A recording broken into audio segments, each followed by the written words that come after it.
All right, all right. Happy Thursday, ladies and gentlemen. Welcome to Sabs podcast. I'm your host, sabrinasalvati. If you're new, I do want to let you know that we are also on Rumble and Twitter as well as YouTube.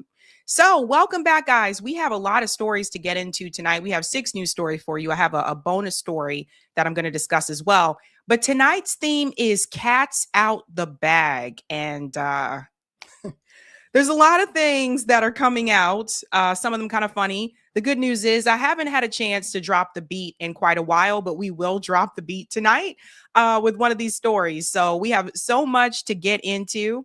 So let's go ahead and start out by giving shout outs to people in the chat. Ladies and gents, what is going on, fam? Shout out to Rich, says, war with Iran started our own Nakba. Catastrophe began from 1948 to 2026. 78 years later, Israel, like a dog with a bone, won't relent until greater Israel is formed. That's the scary part about all this. Shout out to Rev, says, Sabby. Greetings, HH. We need to start looking at people as humans. We seem unable to do that. We need a true free press in the West, not corporate Zionist media goals. Well, some people are trying that, like there are some people that are independent and that are giving, a different perspective than, of course, like Western media. So I highly encourage you guys to check out those people. Check out like even some of the Substacks, right? So everybody may not be on YouTube, but there are people doing like that independent type of media on Substack as well. Shout out to I Know Myself. Trump is using this situation as an opportunity to create Technate America, a place governed by AI and tech elites and no individual rights. Yeah, we talked about this last year. I think I referred to it as the Freedom Cities or something like that. Yeah, it's interesting the direction they're trying to go into. It's wild. Greetings, Blockbuster says hi. Shout out to RW says bonjour all. Dropping a like because yes, but the night shall keep me young. All right. Greetings, Steinbar Sports says, I'm exacerbated. Shout out to Good Food Only. Oh, that's good to know. No bad food. Says, Roland. Yes, we do have to talk about it. We do have to talk about it. Greetings, Lionfish says, is that Carlin from Kikoriki? Kikori? I don't know who that is. Greetings, Jimmy Tessel says, hi, y'all. Shout out to Salma says, please tell President Trump that Ayatollah is biblical Hebrew word. In Judaism and Christianity, Ayatollah means sign of God. You can find Ayatollah on the first page of the Jewish Bible. Interesting. Salma is always educating us. Greetings, Sandra here says, I can tell from the many great comments that Sabrina subscribers learned inferring cause and effect, compare and contrast, drawing conclusions, making connections, reading comprehension strategies. Thank you. Shout out to Justice by Karma says peace. Greetings, Randy says we'll be lurking in the background until festivities are underway. Sabby and my revolutionary comrades. Thank you, Randy. Shout out to Measured Man says, hey. Greetings, Moo. Trump is disgusting, horrible monster of a person, but his dragging of people is so funny because he doesn't care about anything. He should have just stuck to TV and dragged people like Wendy. Yeah. Maybe should have stayed with reality TV. Shout out to Hannah says, I wish voters could impeach Trump. Me too. Me too. Could you imagine if we were the ones that voted for impeachment? Things would probably be a lot different. And the president would be more willing to try to do for the people. Imagine if we had that type of power. Greetings, Pachama says, hey, fam, saludos from sunny Mexico. Okay. Greetings, 912 says, Marandi needs to stop going on Piers. I just don't see the point. The same people been debating this guy for almost 3 years. I think the job is done. It's a waste of energy with him. That was something I know Bree mentioned fairly recently, like whether or not people should continue going on Piers Morgan's show. That's a panel discussion, I think. That would be a good panel discussion. Greetings, Mark says, every night get high. Thursday night get high and watch Sabby. Greetings, JB. Trump is crashing out. He insulted Tucker, MTG, Candace Owens, and Megyn Kelly because they showed disagreement. A hit dog will holler, and Don Tragic Juan is yelling like a scared chihuahua. Yeah, I'm going to show a part of that tonight as well. It's yeah. I mean, you just can't. It's like I said, like you can't even like disagree with him. It's getting to the point where it's just ridiculous. All right, ladies and gents, let's go ahead and dive on in because we have quite a bit to get into. First and foremost, let's go ahead and give a shout out to Sabby patrons. Thank you guys so much for your support, and I really do appreciate you around here, folks. Yeah. Shout out to all the Sabby patrons. If you're interested in being a patron, I have 5 categories. We got the ultimate, the Sabinators. They're Sabsters and they're pretty cool too. Don't forget about those Sabbies. Yeah, buddy. And last but not least are the members. All of their names are listed here, and you can also see their names scrolling across the bottom of the ticker there on the screen. Thank you guys so much. One day, I'll come up with a better method for this, for the Patreon members. I think I can make this look a little bit better at some point. I don't know, but I think there's something else I can do with this. And if you have any ideas, feel free to let me know. I'm always open to suggestions. Okay, the theme tonight is cats out the bag. Let's go ahead and show you that thumbnail so you can see what we are discussing tonight, ladies and gents. Let's get into it. Dun, dun, dun.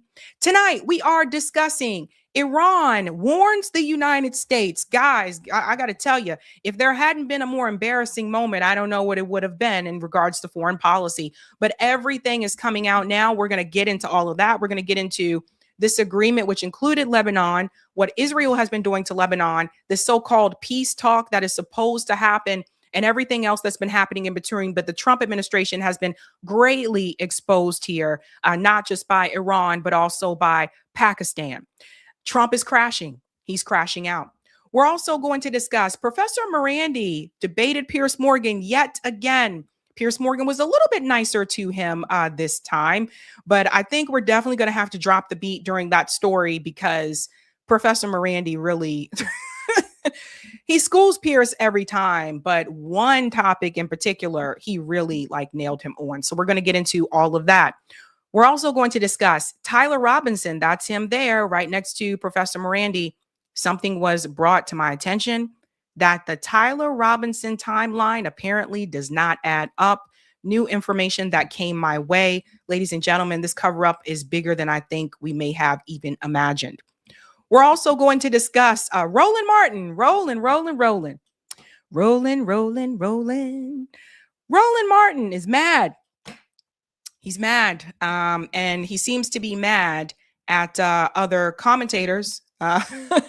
He's upset with other Black commentators. And I got something to say about that. We're going to talk about that. We're also going to discuss Marjorie Taylor Greene seems to be making some type of an initiative here to build a new coalition. That's what it seems like to me. You guys will have to let me know what you think about that. And I'm curious to get your take on that. But it seems like she's trying to do something else here. And working across the aisle. So not just the Epstein files. This is going forward. So we'll get into all of that. And last but not least, that bonus story that I want to cover tonight is the food insecurity update. We do have a huge underreported story about the food lines, even right now. And that's happening right here in Massachusetts. And I'm going to show you a comparison here to how well the working class is doing these days compared to the billionaire bros. So the theme again tonight is cats out the bag. If you can do me a solid and smash that like button, thank you. And if you're new, don't forget to like, sub, and share, just like a Care Bear. Let's go ahead and get into it, ladies and gents. Let's get started with this first story here. Okay, somehow I missed this. My apologies, my bad. In this story about Tyler Robinson, he is the kid that is accused of killing Charlie Kirk. As much as we went through this story, as much as we have talked about what happened that day and all the other ideas we have around it, we all can pretty much agree that we felt like there's a cover up here that is going on. But there was something that I missed, and it's making its rounds on social media, and I got to bring it to your attention. Apparently, there is a problem with the Tyler Robinson timeline, the day that Charlie Kirk was killed, and also when he was arrested. So let's go ahead and bring in this first image here. This is from M. Breaking news. Baron Coleman. Baron just revealed that Tyler Robinson was Mirandized at the police station at 6:25 p.m. Mountain Time on September 11th, several hours before alleged arrest time, based on courtroom documents. But somehow, Tyler posted on Discord confessing that he was turning himself in a few moments at 7:57 p.m. Mountain Time.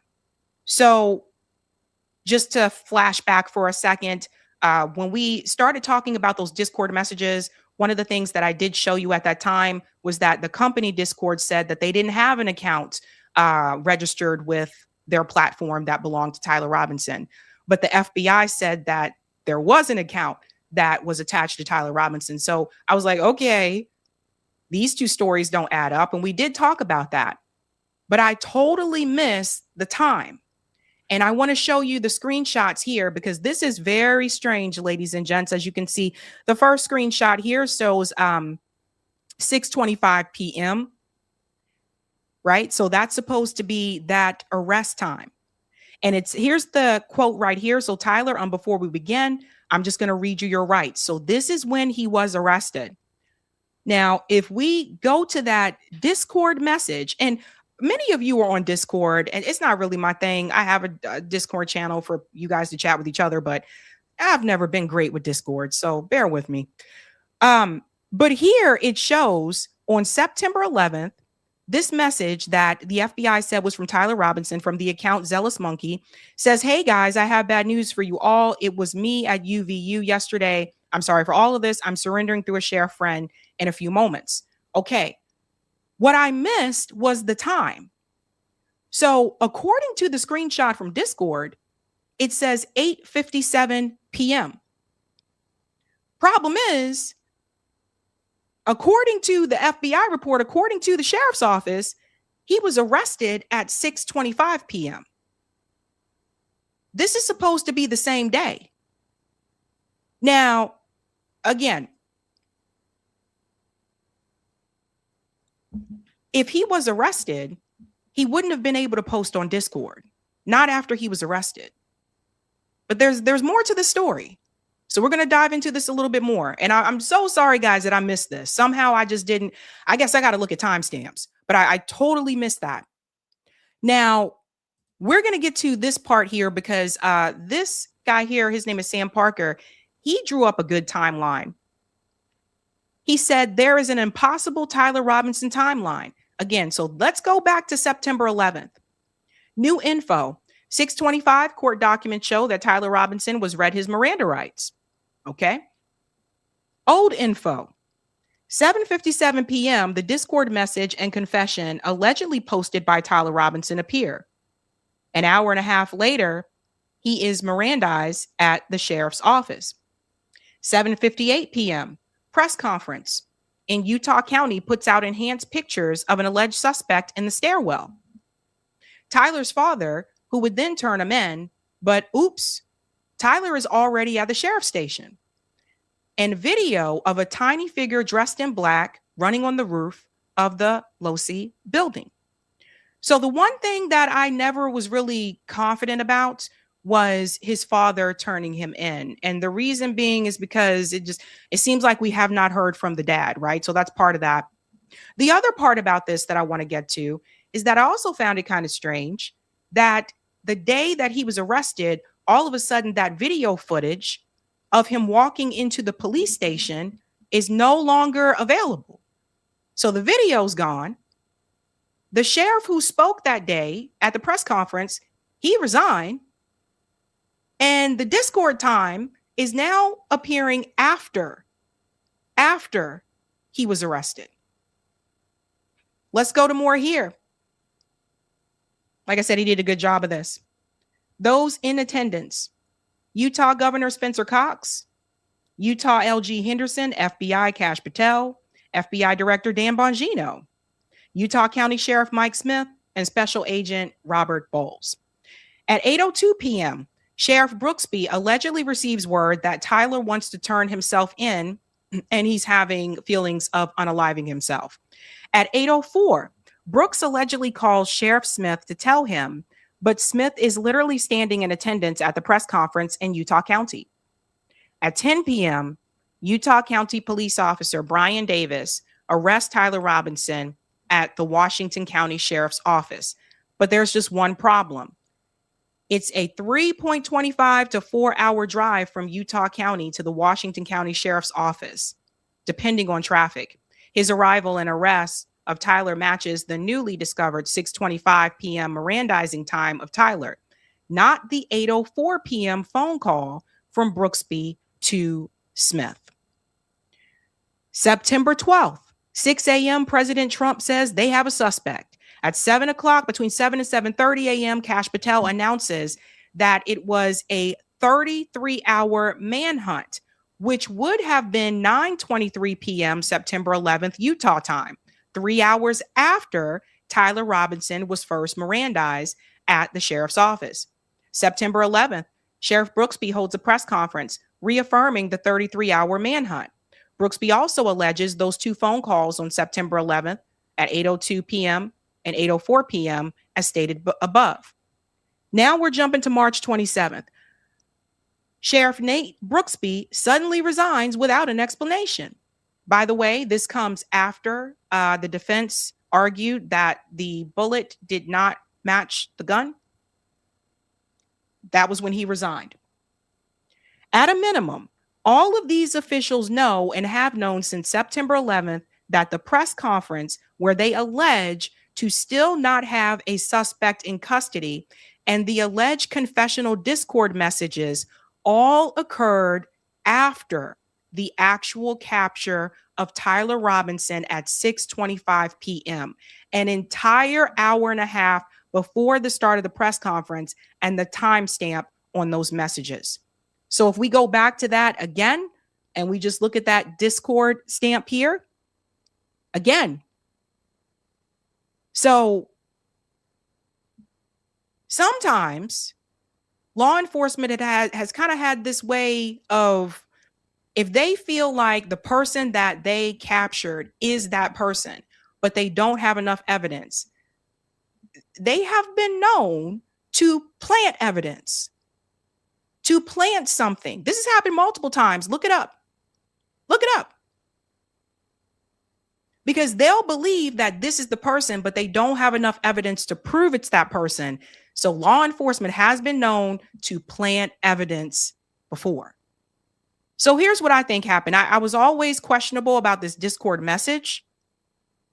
I don't believe, based on the time that we have now, I don't believe that Tyler Robinson wrote that Discord message. Anyone could have written that message. So we're going to fast forward now because all these people knew. And I want to show you the picture here also that Sam Parker shared, just to remind you of what happened. September 11th, 7:58 p.m. Utah time. So you can see everybody who was there. There's Kash Patel, there's Bowles, there's Henderson, there's Cox, there's Bongino when he was still with the Trump administration. And then down here, you can see the Utah County Sheriff Mike Smith, Cox, Patel, all of them there. September 11th. And you see the timestamp, 7:58 Utah time. Right here as well, there's Bo Mason. They're showing the video of that roof. All of them right there. Now, something else I want to point out, and again, shout out to Project Constitution who shared this as well. This is making the rounds, guys. I believe this is from Baron Coleman. Okay, so I think another podcaster here. There's something else that he pointed out too. Watch this. Here is the second set of photos released at 7:17 p.m. Central Time on September 11th. This is 6:17 p.m. Mountain Time, and I believe 8 minutes before the Miranda warnings were given to Tyler Robinson. Meaning, in other words, he was already in custody when they released these photos. These photos right here are interesting to me for a couple of reasons. This is him walking. It's sped up, guys. Sorry. It's sped up just to make it go faster. But watch this now. Down some stairs. You tell me if you see a rifle. I see none. I see a cell phone, whatever. There's the one leg bent. There's the other leg bent. So I have no idea where this rifle supposedly is located. There's the left leg fully bent. There's the right leg fully bent. Again, I have no idea where this rifle is supposedly hidden. There's the back of his skinny jeans. I still see no rifle. But what's interesting to me about these photos is, I want you to look at something here. I want you to look at this guy here. Then I want to go back and I want to look at this guy here. What's interesting to That almost doesn't even look like the same person. And this is what I said before about the Luigi Mangione pictures. When those started making the rounds, I was like, I saw 3 pictures and all 3 of those pictures look like 3 different people. I'm not sure that's the same person. me about this is, I don't think these are the same people. I don't think that's the same person. Wearing similar clothing, obviously, but they don't look the same to me. And if you go and you flip through these, that looks like a fundamentally different person than this guy does. This was the photo released in the morning, 9:58. This was the photo released in the afternoon. Why didn't they release them all at the same time? They had them. Why would they release different photos at different times? You obviously had these photos. Does that look like the same person to you? No, it doesn't. Even the jawline looks different. It doesn't look like the same person to me. This guy looks skinnier. This guy looks a little more well-built. Look at those shoulders. They look like a linebacker almost. This guy looks like a waif. But again, if you have a guy in custody at 6:25, he's being Mirandized. Why are you just releasing photos at 6:17? What a weird time to release photos. Especially when you have a press conference coming up. This is the video. How's the volume, guys? Let me know if I need to make the video volume a little bit louder. Let me know in the chat. That was released at 7:59 p.m. Right at 8 o'clock, really. 7:59 p.m. on September 11th. This is that video of that guy scampering across the roof, dropping down and running off. 7:59 p.m. Here's what's interesting. I want to show a clip from Kash Patel. If ever there was somebody that you need to make a mistake, to say something stupid, to really help you out when your case is, you're not really sure which way to go, just listen carefully to something Kash Patel has to say. I want you to listen to this. Listen to this, guys. See if you hear what I hear. There was a money line in here that had gotten past me, and I heard it for the first time today. Shortly after that 8 p.m. release, at 10 p.m. local time, the suspect was in custody. Why? Because the father informed us, pursuant to an interview of him, that he looked at the video that we released that evening. That right there is the video he released that evening. Kash Patel is saying, in part, I looked at that video. He thinks his story to you is the father looked at that video and was like, yep, that's the one. That's my son. If you don't know what How would he know that? Right now, in that video, whoever this person is looks like a dot. So how would a parent know that that's their child? Now, don't get me wrong. I know parents know their child, but come on, that's a dot. So how would his dad know 100% that that's his son? I'm talking about, you look at this little lightened portion here in the middle, and this little bitty pixelated thing. It could be a moth. It could be anything. That is allegedly a human being scampering across the roof. I do believe it's a human being, but there's no way you can tell that watching it. He says he looked in part at the video. That's part of the reason the father was convinced it was him. The video. Really? Really? Now listen to what he says here. Listen very cautiously to what he says right here. Very cautiously. And the enhanced photos. And the what? The what photos? I'll play it again. I must not have heard it right. I thought he said enhanced photos. Did they release doctored photos? Hold, please. I've got to listen again. Shortly after that 8 p.m. release, at 10 p.m. local time, the suspect was in custody. Why? Because the father informed us, pursuant to an interview of him, that he looked at the video that we released that evening and the enhanced photos and identified The enhanced photos. So they enhance those photos. Now, let me talk about that for just a second, because we do it a lot of times for thumbnails, like because the resolution quality. If I make a thumbnail on Canva, the resolution is probably at best maybe 720, depending on which pictures I use and how blurry they are. We put them into like this image enhancer, and that increases the resolution, or you can actually do it in Canva as like an image upscale. Here's the problem.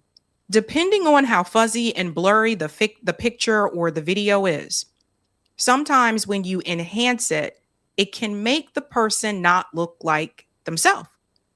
It can make them look like different. So it was enhanced. So how are they 100% sure that this is the same person? I didn't catch that the first time around. the suspect. Ladies and gentlemen, wherever you are, if you're not driving and you're not attending to, raise your hand if you knew those were enhanced photos we've been looking at. Why would they edit the photos? Why not just show us what you have? Or why not tell us these photos have been touched up? I want to go back and look at those photos again because, my goodness, is there evidence these photos were touched up? Well, maybe. Let's look carefully at one of these. Let's look carefully at this photo right here. Have any of you ever seen a right angle on a cheek like that? You see this right here, right in the middle of the face? You might have to get close to your TV or your phone to see this. You've got his sun. So yeah, looking at this again, I can tell, yeah, it does look enhanced. Notice how the neck almost kind of blends in with the t-shirt a little bit here. And the big giveaway here is this print that he has on his shirt of the American flag and an eagle. This is also how you can tell there's a little bit of enhancement because the lines and the details start to blur a little bit here. So sometimes that happens when you use like these image enhancers and stuff like that. But it looks like this picture here, this image was enhanced. Glasses up here. You've got his chin down here, and then you have what looks like an overlay. If you drill in carefully, it looks like a little overlay right there over his cheek. And then you start going back and looking at the rest of him and like, hey, wait a minute. Is that really the same face? Is that the guy we've been looking for this whole time? Because I don't see the right angle on that cheek there. Did they change the ear? That ear doesn't look like the light quite matches the rest of the image. That ear looks super illuminated. His cheek doesn't. His neck doesn't. Also, another thing that I noticed is, how did he all of a sudden get a tan? Because in this image, his complexion is a little bit darker. It looks like he has a tan, but in that other image, it looks like his complexion is a little bit lighter. And people are like, well, he's walking through a stairwell. Yeah, I get that and I understand that, but still. What do you mean by edited, touched up the photos, enhanced the photo? What does that even mean? And why are you enhancing photos when we're on a national manhunt, an international manhunt? Yeah, this is you didn't bother releasing the video. Well, maybe now we know why. And maybe that explains why those initial photos you released look nothing like him. I'm sorry, that doesn't look like him, but even that looks like the middle of his face is smudged out. If you zoom. Yeah, again, this looks like another, and it looks like, again, they tried to enhance this, and that's why the face looks like it's blurred in with the neck. And he has on sunglasses and a hat. Other people are also saying, where's the gun? Where's the rifle? All those types of things. Yeah, he has on a book bag, but remember what they said about that rifle is like, you could not put that rifle in a bag like that. So, or you couldn't disassemble it as quickly as they said would have been required to do so in the time that he allegedly left the scene. So it does look like the smudge there again, that can come from that type of enhancement. But can you look at this and 100% confidently say that that is Tyler Robinson? And that's the question. That's the ultimate question. On it. You just had the FBI director admit they released photos that were not fair and accurate representations of what were taken. I hope the defense is listening to that. Because to get a photo admitted into evidence has to be a fair and accurate representation of what was taken. Enhanced is not fair and accurate. I'm assuming that's the rule in Utah. It's the rule in every state I've ever practiced it. And this is the scary part, guys, because as AI is becoming more and more common, unfortunately, anybody can take an image. This is the other thing. They can take an image and make it look like what they want it to look like. I saw people use whole videos where they showed their face turning into someone else's face. So this is the dangerous part about it. But I can't look at that and 100% say, yes, that is absolutely Tyler Robinson. And he's got on sunglasses. That was the other thing, too. I'm like, okay, the eyes are covered, but there's a little bit more here. Again, here is that video of Kash Patel saying 33 hours. So Diligent Denizen said Tyler Robinson was arrested 30 hours and 2 minutes after Charlie Kirk's assassination, not 33 hours. So listen here, and then I'll have to mute it because the music comes on. To bring this sort of justice at this sort of speed. In 33 hours, we have made historic progress for Charlie. See, there's the timestamp again, 6:25. He said 33 hours. Again, just things that, I don't know, I did not pick up on. It's a lot to go through. But now we're seeing that timeline with the arrest, with the Discord message. It does not make sense. If I was on the jury, could I 100% say that, yes, this guy did it? No. I don't think you guys can either. And that's the question. So the cat's out the bag.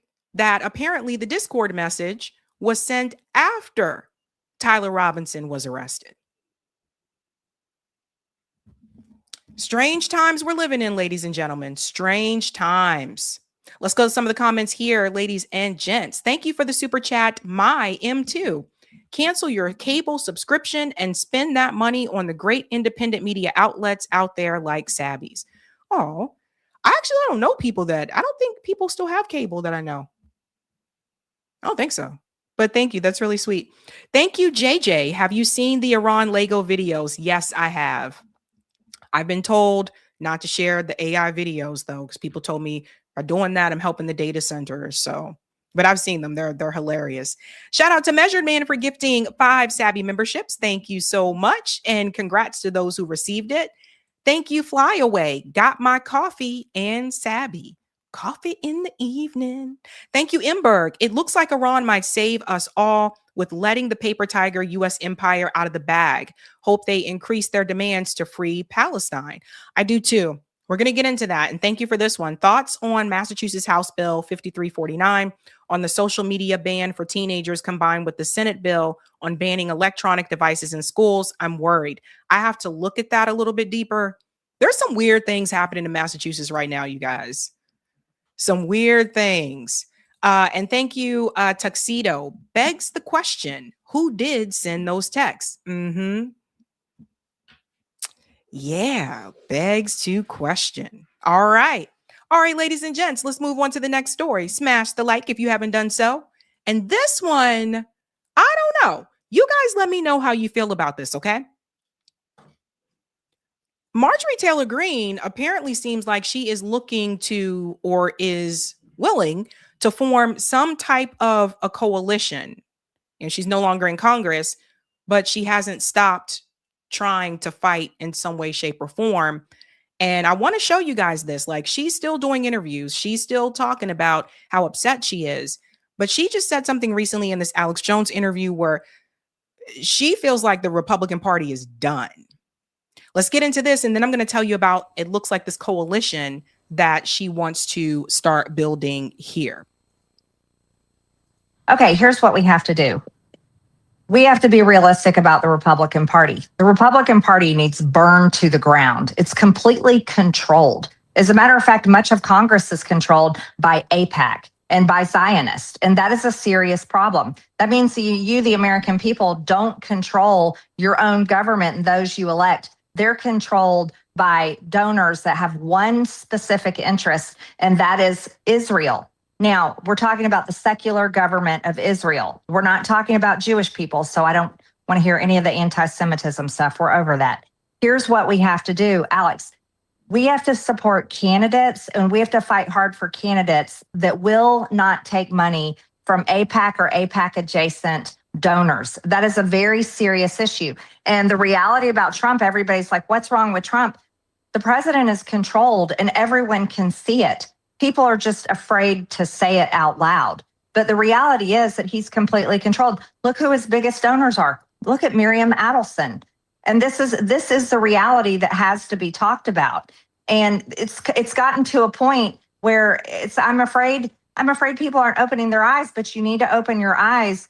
Right now, the president is leading the greatest military on earth, men and women that we all know and love, and their families love them very much. And he is leading our military to fight a war on behalf of Israel. This is not for America. This is for Israel. And Israel is out of control. J.D. Vance did an amazing thing, and that needs to be talked about. I've talked to several people today. J.D. Vance is the one that led it to the point where they got to a ceasefire decision and walked Trump off the ledge of it killing an entire civilization. So I really wanted to tell you, J.D. Vance did that, and that he is diligently working very hard, but he can't do it by himself. It's the president, and the president is the one that needs to tell Israel no. That's the only way forward, is to tell Israel no.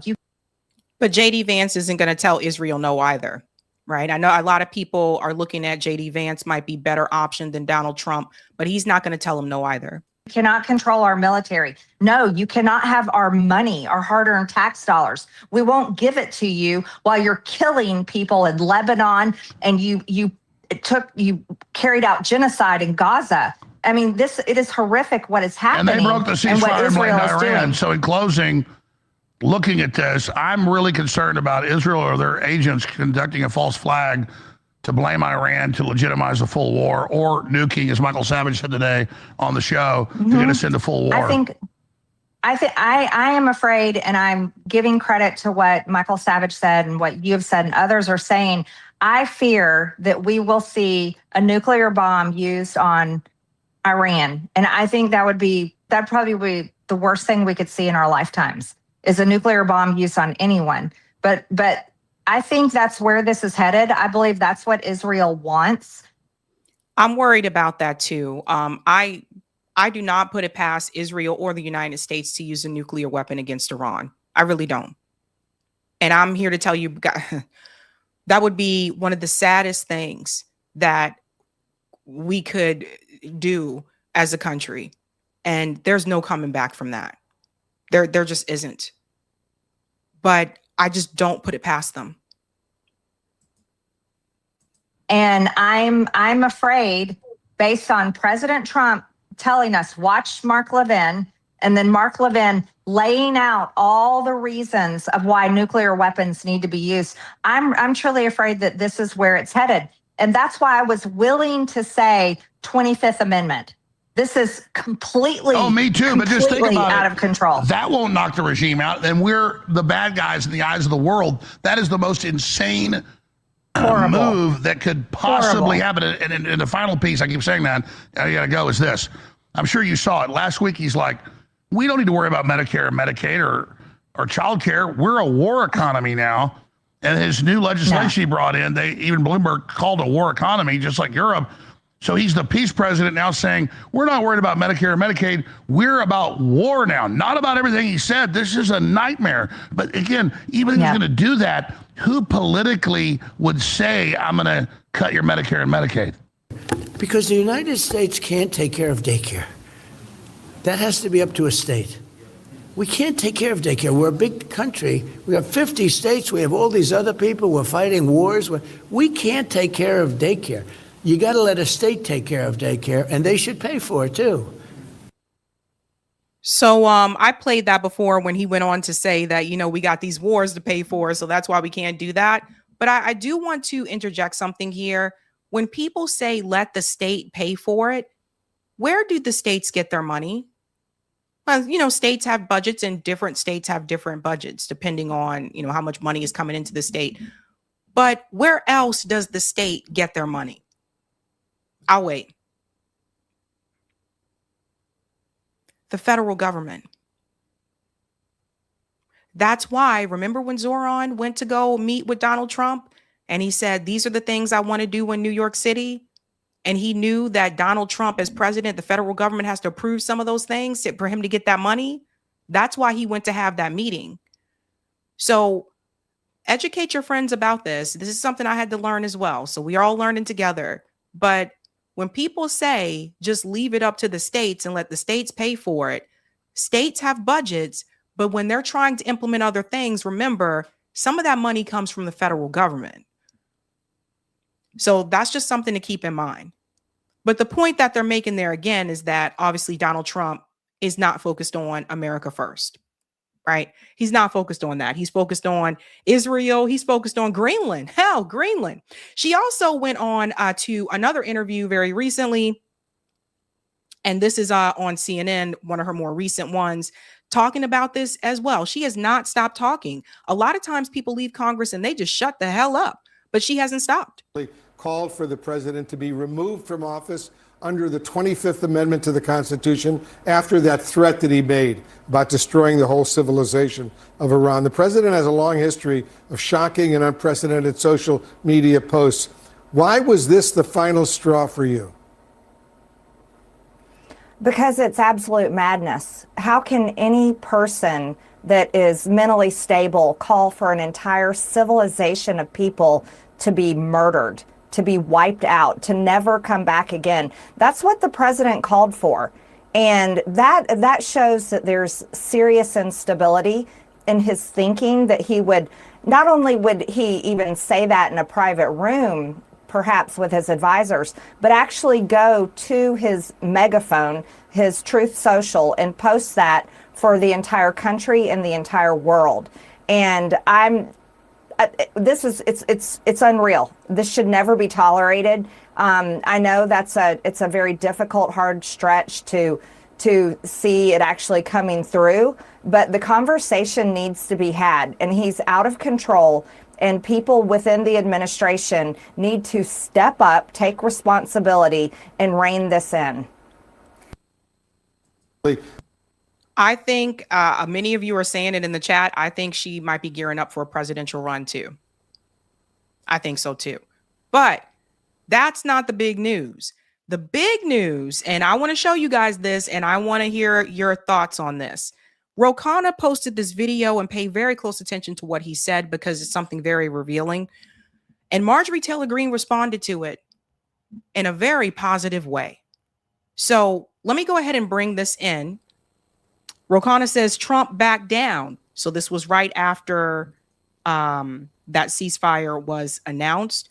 Listen to what he said here. As a human being and as an American citizen, I believe that Donald Trump has accepted a ceasefire and withdrawn his threat to destroy Iranian civilization. But let's be clear, this did not happen because of Congress, which barely made a whimper. This happened because of the force of the American people. Not just progressives and liberals, but conservatives like Tucker Carlson, Marjorie Taylor Greene, and even Ann Coulter spoke out against the horror of threatening genocide against another people. This tells me one thing. The only thing that will save this country, the only thing that will save our democracy is a broad populist social movement, anti-Epstein class, anti-war, pro-working class. As a human being and as an American. What have Eric, my producer Eric, and I have been telling you? We need a massive populist movement.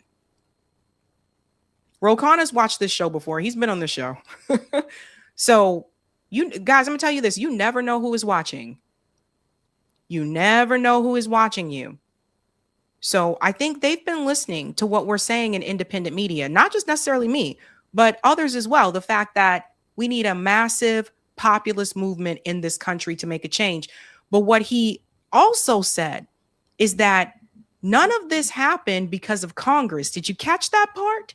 He said this didn't happen because of Congress. He's right, because Congress didn't even pass the War Powers Act. Remember, Hakeem Jeffries and them decided not to bring it to the floor for a vote earlier on. I think they're trying to do it again now, but it was just blocked by the Republicans. But the very first time they put it off, and then they went to, back to their respective cities for the weekend. And then Trump, they bombed Iran.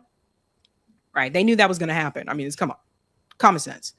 So what he said is he's telling you the change didn't happen because of Congress. The change happened because of the people who are not in Congress. You, not just Marjorie Taylor Greene, not just, the podcasters that he mentioned, not just them, but all of you, all the people that were marching in the street saying no war with Iran, all the people vocally calling for invoking the 25th Amendment, whether through their friends, whether on social media, whether out in these streets. It was the people on the outside. It wasn't Congress. Congress didn't show up. And that brings me to this point. This coalition, she responded to this. And this is what she said. Everyone pay attention.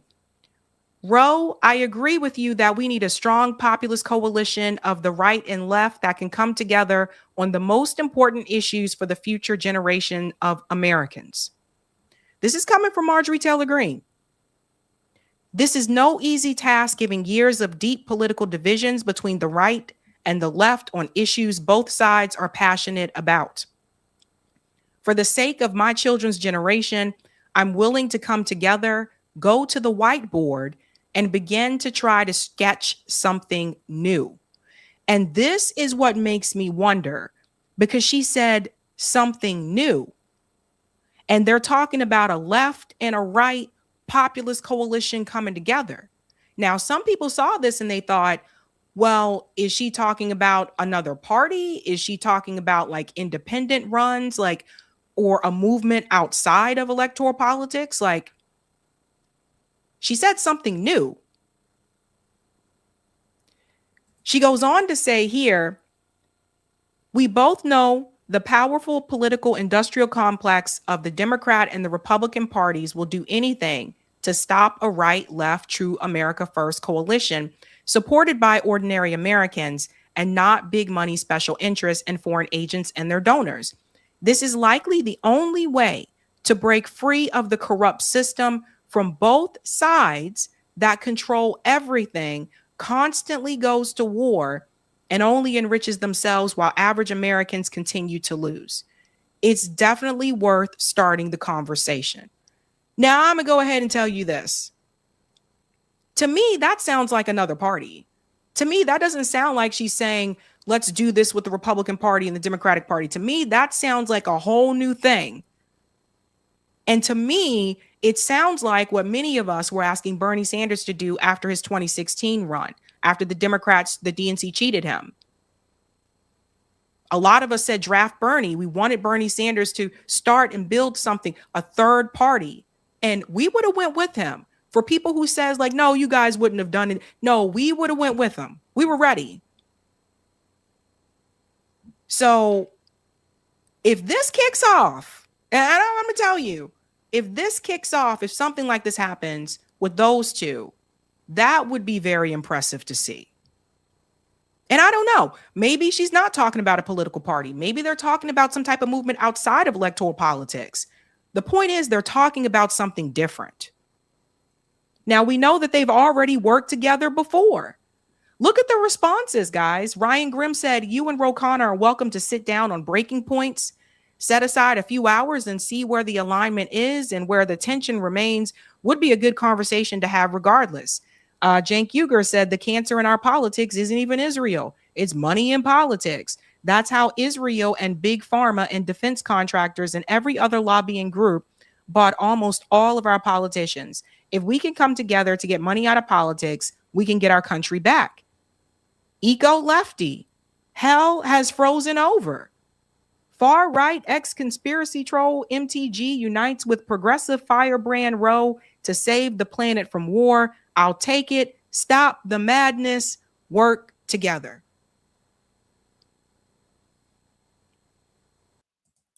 So it looks like she's interested in pursuing something, but at least she's trying to. I mean, they've already worked together before on the Epstein files.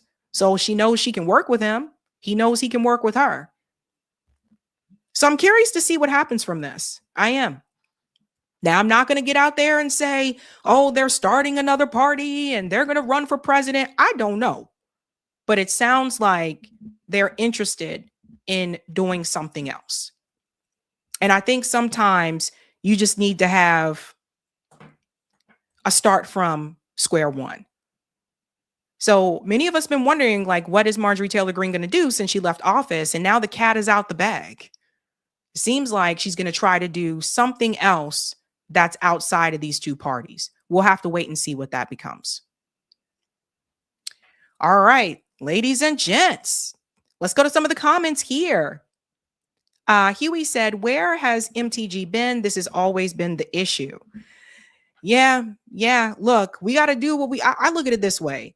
We need all the help that we can get to stop these wars and to stop the killing, the money going to it. We need all the help that we can get. And there's not enough of us. And this is what some people don't want to hear. The numbers don't lie. There's not enough of us on the left to make that happen on our own. You're going to need other people. You're going to need independents. You may need some people on the right. This is what I'm saying. You're not going to have that massive coalition that you want if it's only people that are on the left. We're not that big. So something to think about. Mike, did you see the interaction between, so I'll just show that. Thank you, Mai. Vance is a snake. He is far more dangerous than Trump. He is controlled by Peter Thiel, who is part of the Epstein elite that want to undermine all of our personal liberties. Yep. Thank you, Conversation Piece, for the super sticker. Michael Jackson. Nah, she's not going to run. I think she's had it with politics. Interesting point as well. It's the I'm bad Michael Jackson. I'm bad. Thank you, Marlon. Using a nuke is not something Trump can do on his own. The real loose cannon is Israel. That's true. Let's get the Rumble rant and we'll keep it moving and grooving, folks. All right. Thank you for the Rumble rant. Perfect Blackness. Sabs, have you heard that Melania Trump is calling on Congress to investigate the Epstein victims and to let them testify under congressional oath?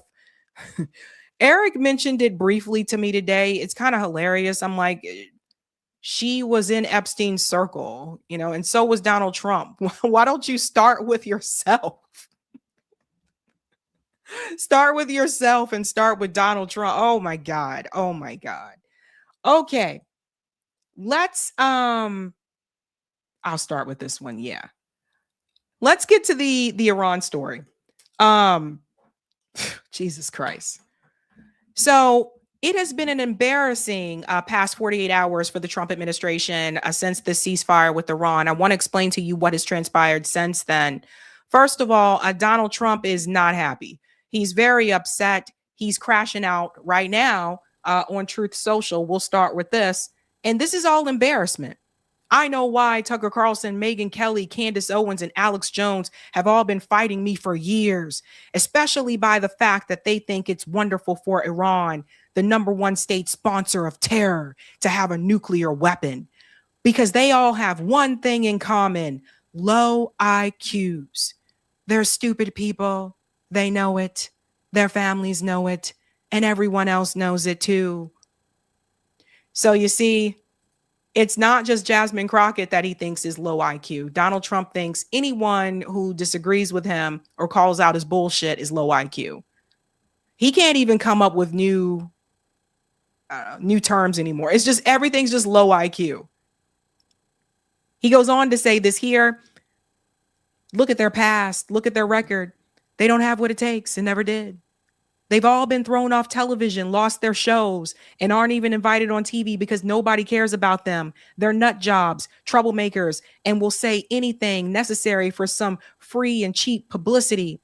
Now they think they're going to get some clicks because they have a third-rate podcast, but nobody's talking about them, and their views are the opposite of MAGA, or I wouldn't have won the presidential election in a landslide. MAGA agrees with me and just gave CNN 100% approval rating of Trump, not hand-flailing fools like Tucker Carlson, who couldn't even finish college. He was a broken man, and when he got fired from Fox, he's never been the same. This is wild. Perhaps he should see a good psychiatrist, or Megyn Kelly, who's nastily asked me the now famous only Rosie O'Donnell question, or crazy Candace Owens, who accuses the highly respected First Lady of France of being a man when she is not, and will hopefully win lots of money in the ongoing lawsuit. Actually, to me, the First Lady of France is far more beautiful than Candace. In fact, it's not even close. Not even close. Or bankrupt Alex Jones, who says some of the dumbest things and has lost his entire fortune, as he should have, for his horrendous attack on the families of the Sandy Hook shooting victims, ridiculously claiming it was a hoax. These so-called pundits are losers, and they always will be. Now, fake news CNN, the failing New York Times, and all of the other radical left news organizations are hailing them and giving them positive press for the first time in their lives. They're not MAGA. They're losers, just trying to latch on to MAGA.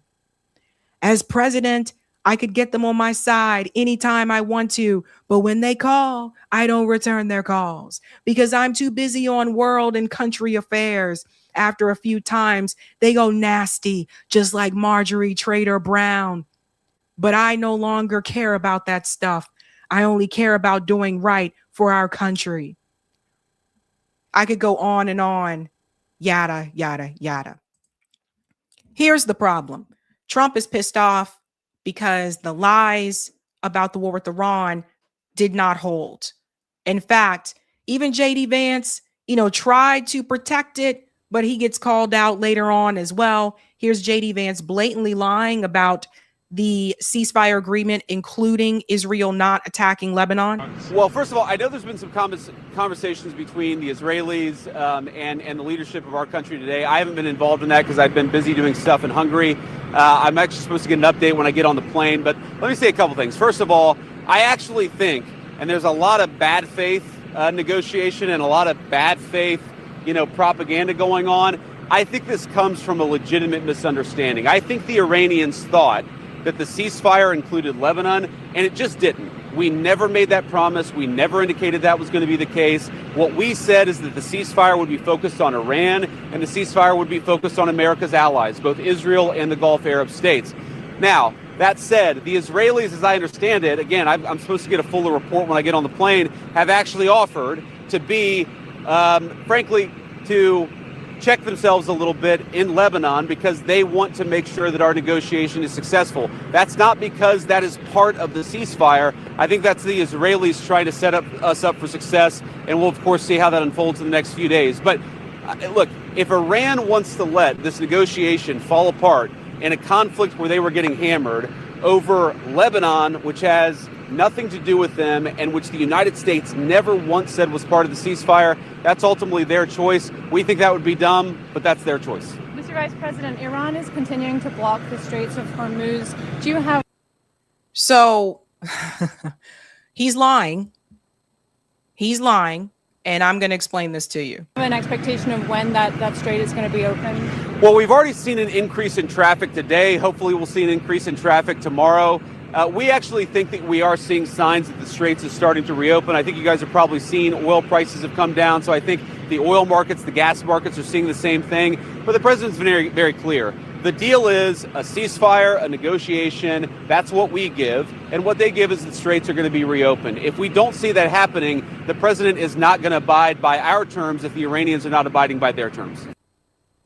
So let me show you what Pakistan said, because Pakistan was the one that actually brokered this agreement between the U.S. and Iran.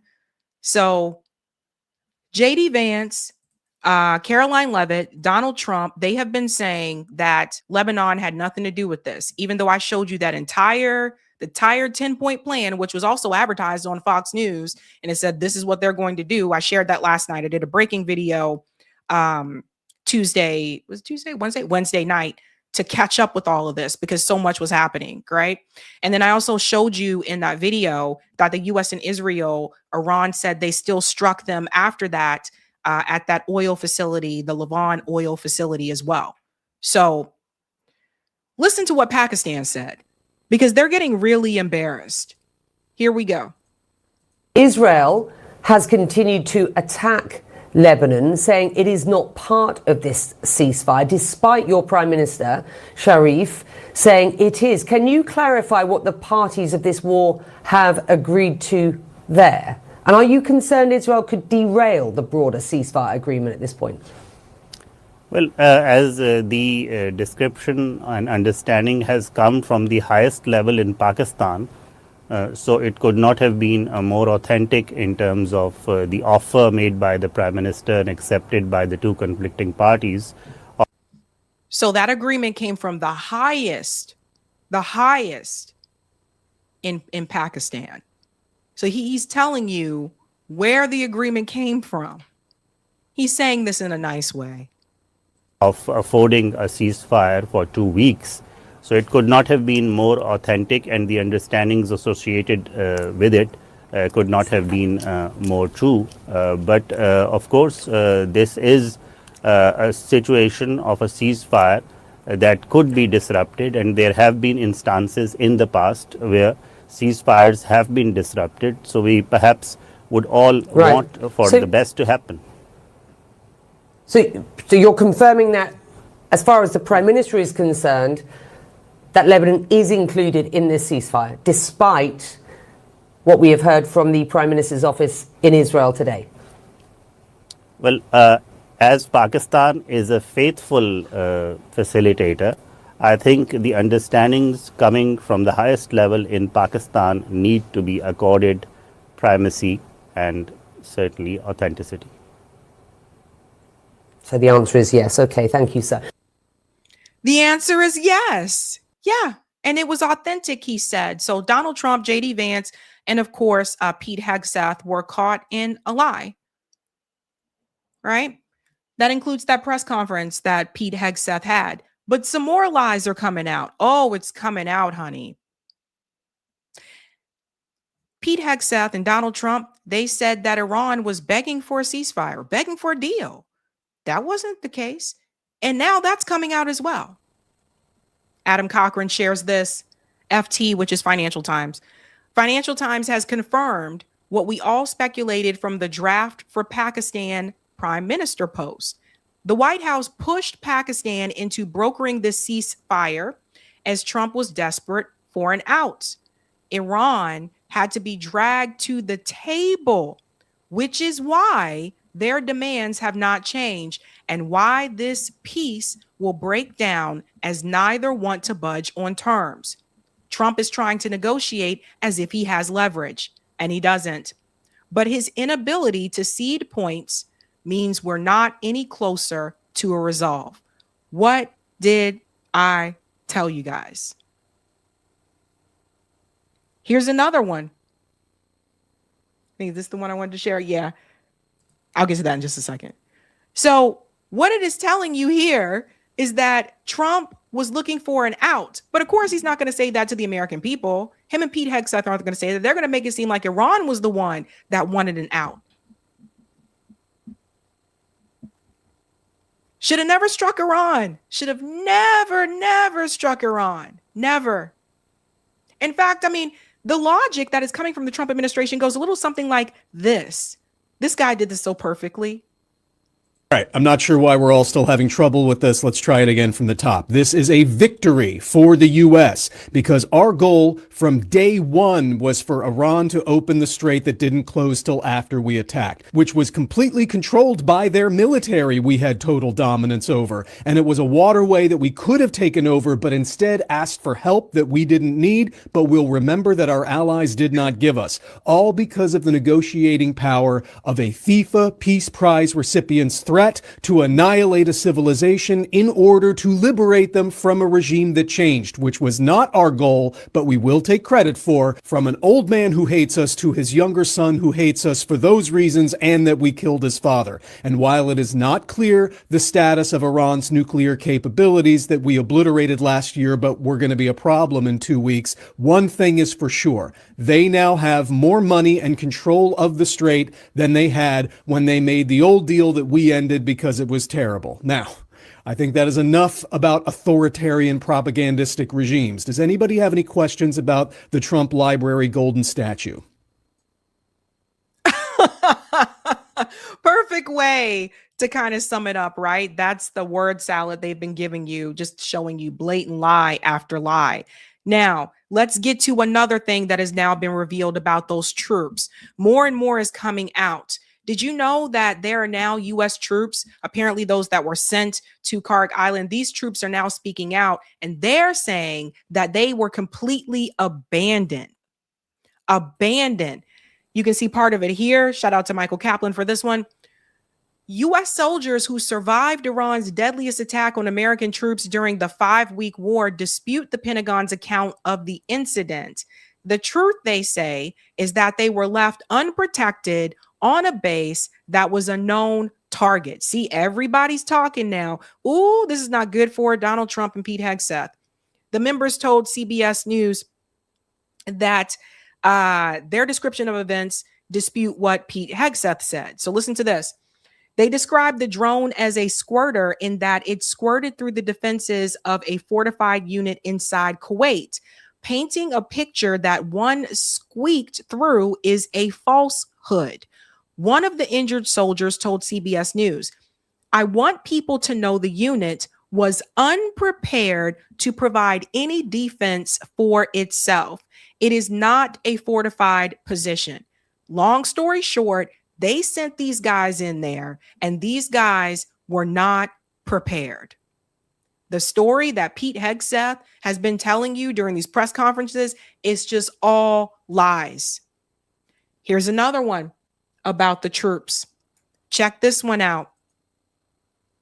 Breaking news. The war is not even close to over. The ceasefire was a lie to manipulate markets. Netanyahu is waging terrorist attacks against Lebanon and Trump and threatening Iran that the shooting will start bigger and better and stronger than anyone has ever seen before. So remember when I told you about the market manipulation? All right, listen to this here.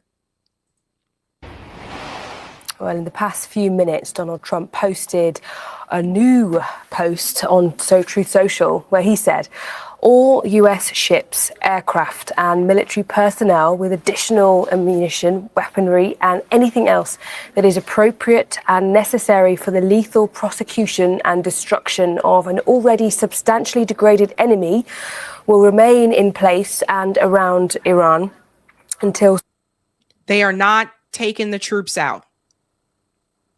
Donald Trump is still going to keep them there. Again, if this is all over, why are you keeping those guys there? Such time as the real agreement reached is fully complied with. If for any reason it is not, which is highly unlikely, then the shooting starts bigger and better and stronger than anyone has ever seen before. It was agreed a long time ago, and despite all of the fake rhetoric to the contrary, no nuclear weapons, and the Strait of Hormuz will be open and safe. In the meantime, our great military is loading up and resting, looking forward actually to its next conquest. America is back. So as I predicted, this ceasefire was a way for the U.S. to rest, reload, and then go back in. And those American troops are still there. He's still not bringing them back.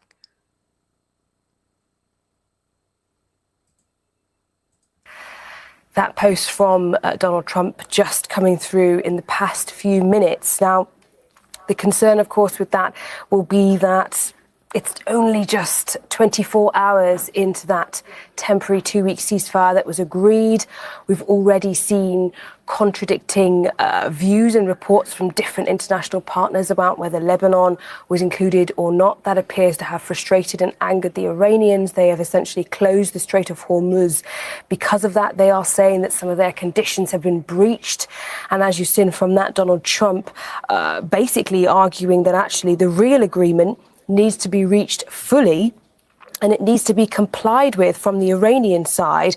Otherwise, he says, the shooting starts bigger and better and stronger than ever seen before.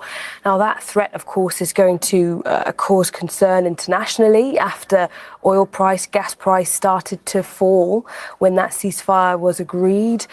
There were some positive noises coming out of international partners about the level of diplomacy and how it had prevailed, of course, because of the fact that this global impact, the economic impact of this war has been so significant. So there's also market manipulation, which I was telling you guys about. He announced that there's a ceasefire, right? And then the oil prices drop. His buddies get richer. They're playing the market. They make a lot of money during that time. And then they start back attacking again. And then the oil prices jump back up. All right. Eric, can we go to the next part for tight VNC?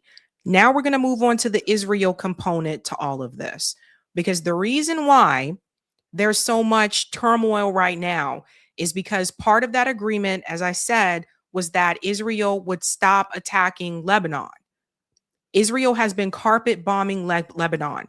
Right now, over 300 people were killed within, from what I saw, 24 to 48 hours.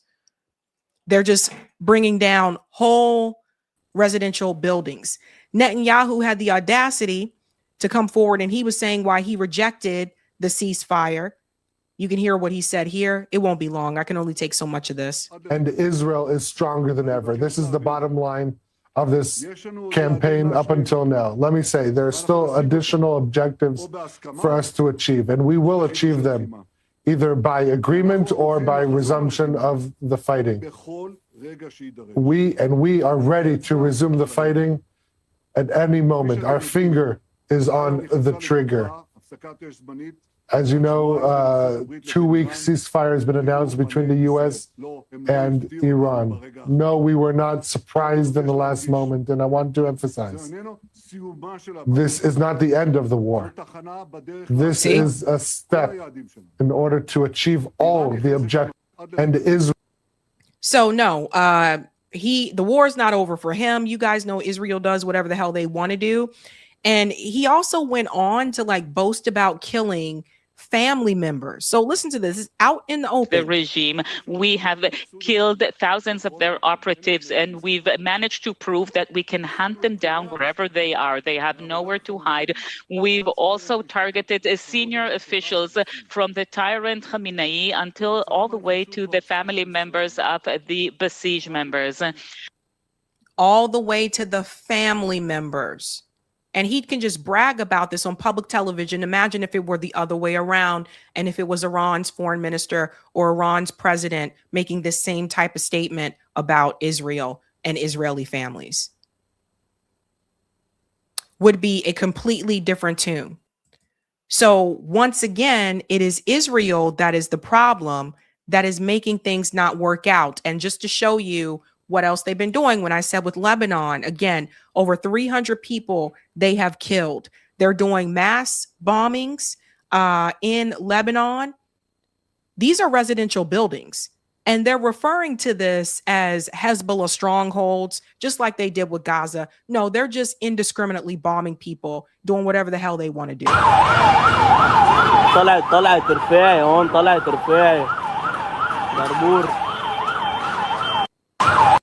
That's one of the buildings there. The other one I wanted to show you, I think that was the one. That's one of them. I showed some of them last night as well. But here's something that you need to hear about Lebanon, because see, again, I am hearing more people speak out against the Lebanon bombings, and I'm going to show you why. Because Lebanon has one of the largest Christian populations in the Middle East. This guy, Ben Swan, is saying this here. Listen to this. These aren't just Muslims who are dying. You know, Lebanon has the largest Christian population that remains in the Middle East. The areas in southern Lebanon that are being hit aren't just Christian areas. They are so historically Christian. The wedding in Cana, where Jesus performs his very first miracle, where he turns water into wine, is in southern Lebanon. Where Simon Peter is laid to rest is in southern Lebanon. The Christian communities there are as old as Christianity itself. And these are the people who are being hit. These are the people that are being targeted. Israel says, just like they said about Gaza, we're going in there because we're going to take out the Hezbollah fighters because they're attacking us. That's not what they're doing. They are taking southern Lebanon all the way up to, I got to get the name of the river right, but it's the Litani River. Mm-hmm. Up to the Litani River, the goal is to take all of southern Lebanon and to basically make it part of greater Israel. That is what they are doing. Today, Netanyahu's office put out a statement essentially telling the members of the Lebanese army to get away from the final bridge that they have not yet blown that connects northern and southern Lebanon. There's one left that crosses the Litani River.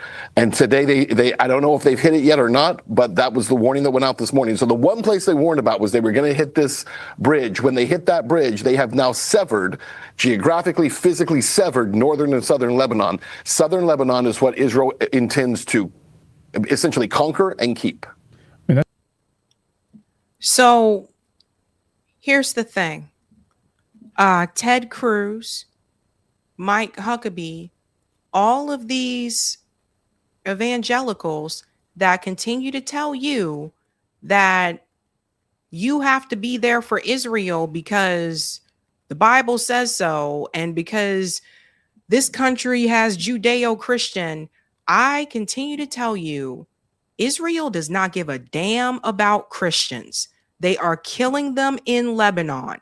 They've killed them in Gaza.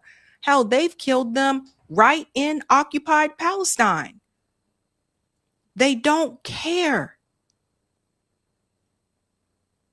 They will do this to anyone that gets in their way of their conquering.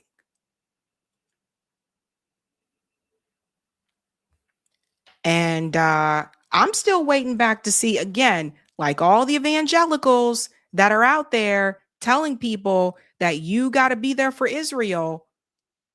Make sure you tell your pastor that they are killing Christians. If they'll do it to the Christians in Lebanon, they'll do it to you too. They don't give a damn. They're not going to make some type of, you think they're going to give you some type of special privilege because you're an American Christian? They don't give a damn.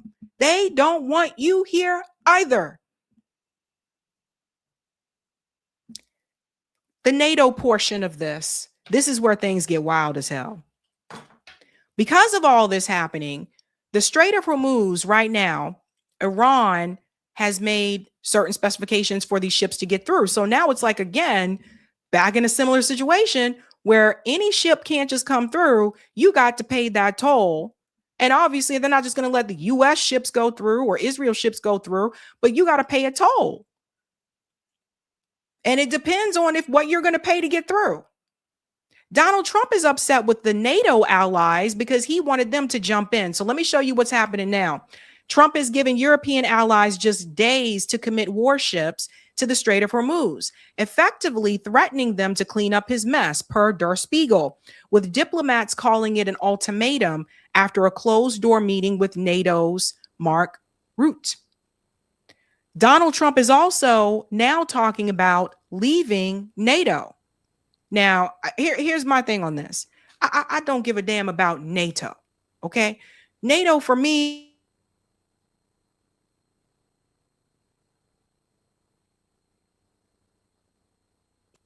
my problem is that, let me show you this here. Hold on.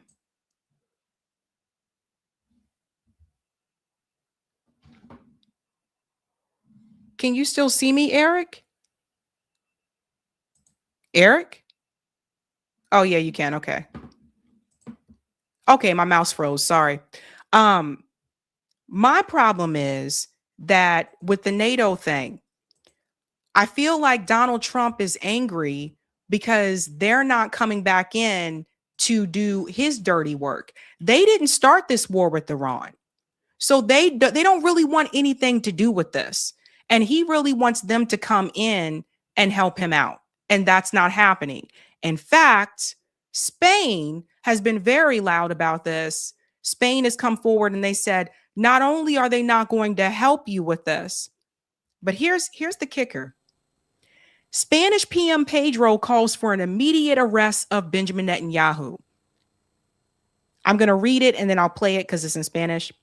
He said that Netanyahu launched the worst possible unjustified attack against Lebanon. His contempt for life and international law is intolerable. He is a criminal that must be arrested immediately. He also adds that the EU will suspend its association agreement with Israel very soon. This is what true leadership looks like. And watch him here. He goes off.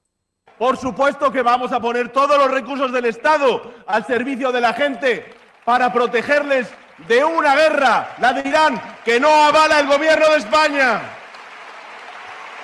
Y le digo a la derecha y a la ultraderecha, que no pueden estar apoyando a quien incendia el mundo y luego quejarse del humo que provoca ese incendio. Que no se puede sorber y soplar al mismo tiempo. Y que la medida que más vidas salva y menos onerosa tenemos es que digan no a la guerra para que esta guerra acabe cuanto antes. Cuanto antes. So Spain wants Benjamin Netanyahu. He said Benjamin Netanyahu has to be arrested. Again, a NATO ally there of the United States, but they went a step further, fam. Spain is now calling to reopen their embassy in Iran. Uh-oh. Oh, yes. Spain to reopen the embassy in Iran, says the Spanish foreign minister. They're going a step further. Peep this, fam. It says that Spain will reopen its embassy in Iran, which was closed in March due to the war. I'm telling you. It says, I have given instructions to our ambassador in Tehran to resume to his post and reopen the Spanish embassy in Tehran, and for us to contribute through all means available to us, including from Iran's own capital, to efforts for peace. Uh-oh. Dun, dun, dun. So NATO is not on Trump's side right now. Now, one of the ones that you'll see that's really going to shock the hell out of you, Zelensky has been sending Ukrainian troops to the Middle East. They are now involved in the Middle East. Ukraine can't win his own war. Ukraine has been at war with Russia for what? Since 2021, 21, 22, 22? Has been at war with Russia for a couple years now. They can't win their own war. But Zelensky, they sent Ukrainian soldiers to the Middle East to fight for Israel. So something you all need to ask yourself, and I tried to warn you guys about Ukraine. Ukraine is fighting for Israel. They're not fighting for the resistance. And now everybody kind of looking around at those, I tried to warn people when that war broke out with Russia and Ukraine, and I said, Ukraine is not what you think it is. Yes, it has the Nazification. Yes, it does. Look it up yourself. Then you'll understand why they're on the side of Israel. So here's Zelensky himself bragging about this. Again, you see how this is expanded into a global conflict? Центр спецпризначення А СБУ перший за підсумками березня по застосуванню дронів. Найбільш результативно. Відзначились військові експерти СБУ. SSU military experts have also distinguished Також і themselves налаштування захисту для деяких in setting up protection system for some of our partners. наших партнерів на Близькому Сході. In the Middle East, they are running out of men to fight for Ukraine. They're pulling guys off the street that are in their 40s to fight for Ukraine against Russia, but they're sending people to the Middle East to fight for Israel. В рамках тих експертних місій, які були направлені Україною в регіон. Expert missions deployed from the Ukraine region.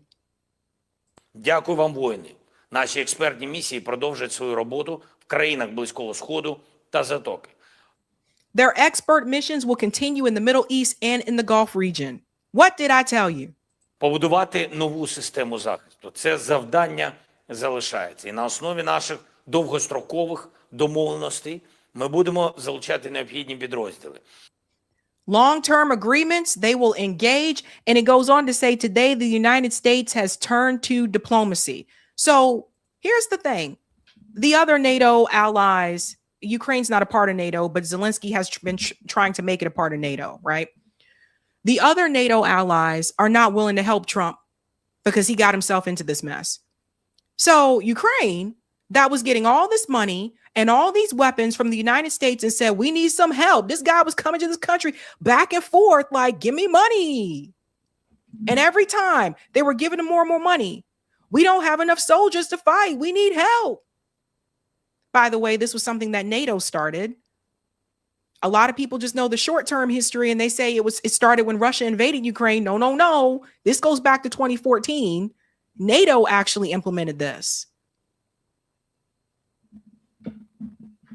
They had no weapons, had no money, were getting it all from the United States, pulling men off the street to go fight because they're running out of soldiers. But they got people to go fight for Israel against Iran. So what I tried to tell people a couple years ago is that Ukraine is not what you think it is. Now, this is not to say about the Ukrainian people, but the government of Ukraine, Zelensky, is corrupt.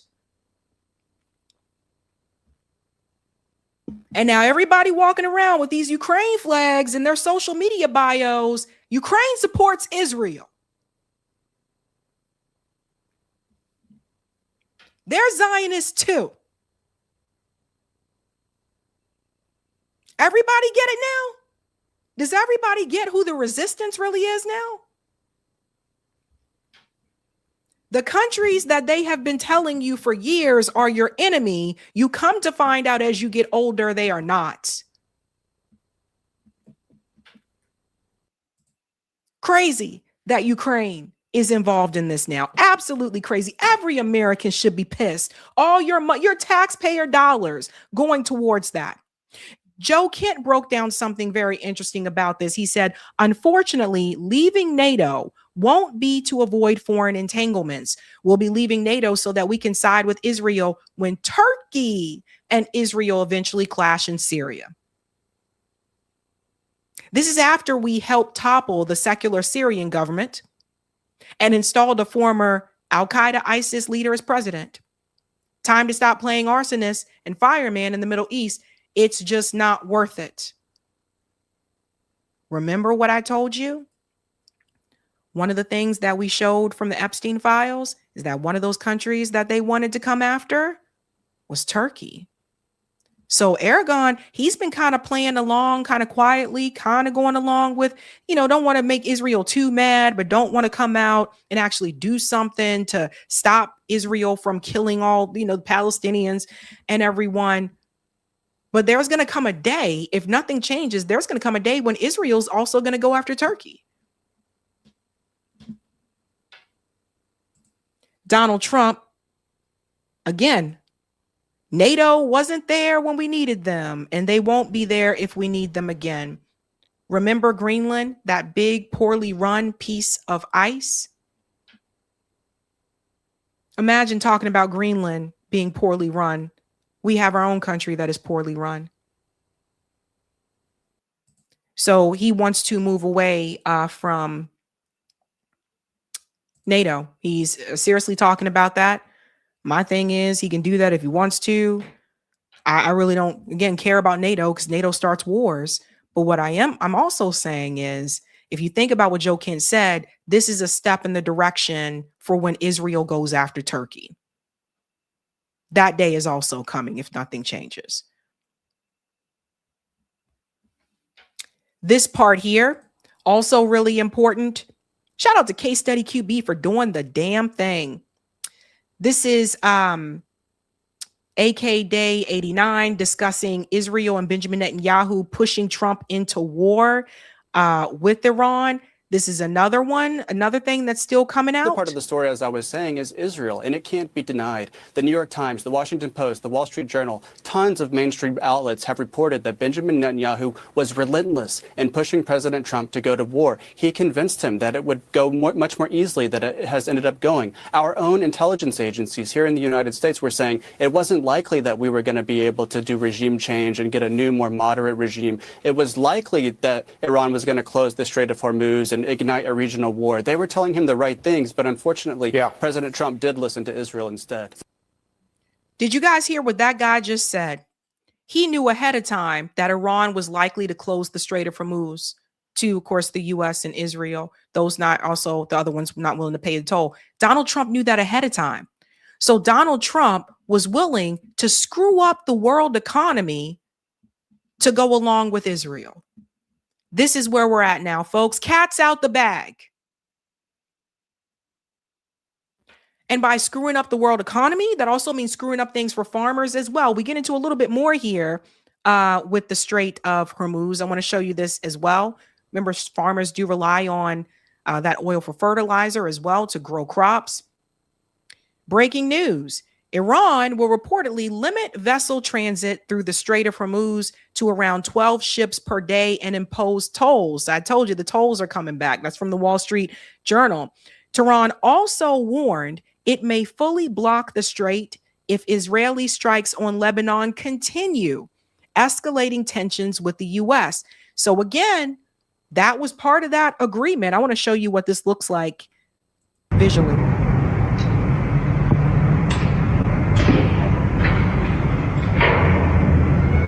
Just going to mute it for a second so I can talk over it. So you see the movement that's happening here. And that's the thing. And I said this last night, people really need to take note. This really does change things on a global scale. Iran can decide to open it or close it when they want to. Now, again, we wouldn't have gotten to this point if Israel and the US did not attack Iran. What this also means, I want to reiterate this, is that Iran can actually negotiate with other countries. They can make deals with each other to work something out, which is also happening apparently with countries like the Philippines. So that's an economic win for Iran. This means that other countries are going to be willing to work with Iran to get their ships to go through that Strait of Hormuz, which is exactly what the US government doesn't want to happen. They don't want countries to work with Iran. So Donald Trump actually just pushed these countries into the arms of Iran by his stupid actions. Checkmate. Checkmate from Iran there. Again, not being very smart. The Iran foreign deputy minister, here's what he said here about the Strait of Hormuz as well. He said, well, it's open to those who can pay that toll. The Strait of Hormuz is open. Of course, there are technical restrictions because of the war zone and because of many arrangements that Iran did during the war, during this aggression against Iran. So there are some technical restraints, and this is why that all the ships that they would like to pass through the Strait of Hormuz, they have to communicate with our army and our military contact points there because of the limitations in this strait. And this strait is a very narrow strait. It is in our territorial water plus Omani territorial water. It is inside our water. So we have to be very careful for the safety and security of tankers and vessels. Those technical restrictions are very much connected to the wartime condition, and it takes time to be removed. So safe passage is secured. Strait of Hormuz is open, but of course, each tankers and each vessel should make necessary arrangements with the Iranian authorities to be able to securely pass the strait. That's right. They have to make their own arrangements to get through the Strait of Hormuz. Donald Trump, everything that Israel and well, not everything, but Israel and the US attacking Iran is actually, this is working out in Iran's favor, not in the US or Israel's favor. Economically, heading in that direction.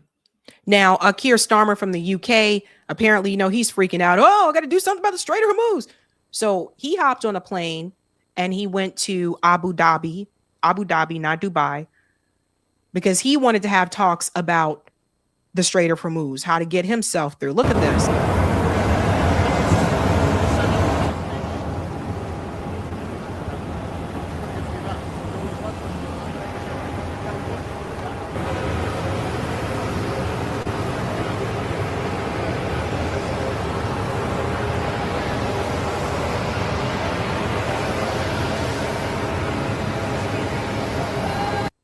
So Keir Starmer needs some help.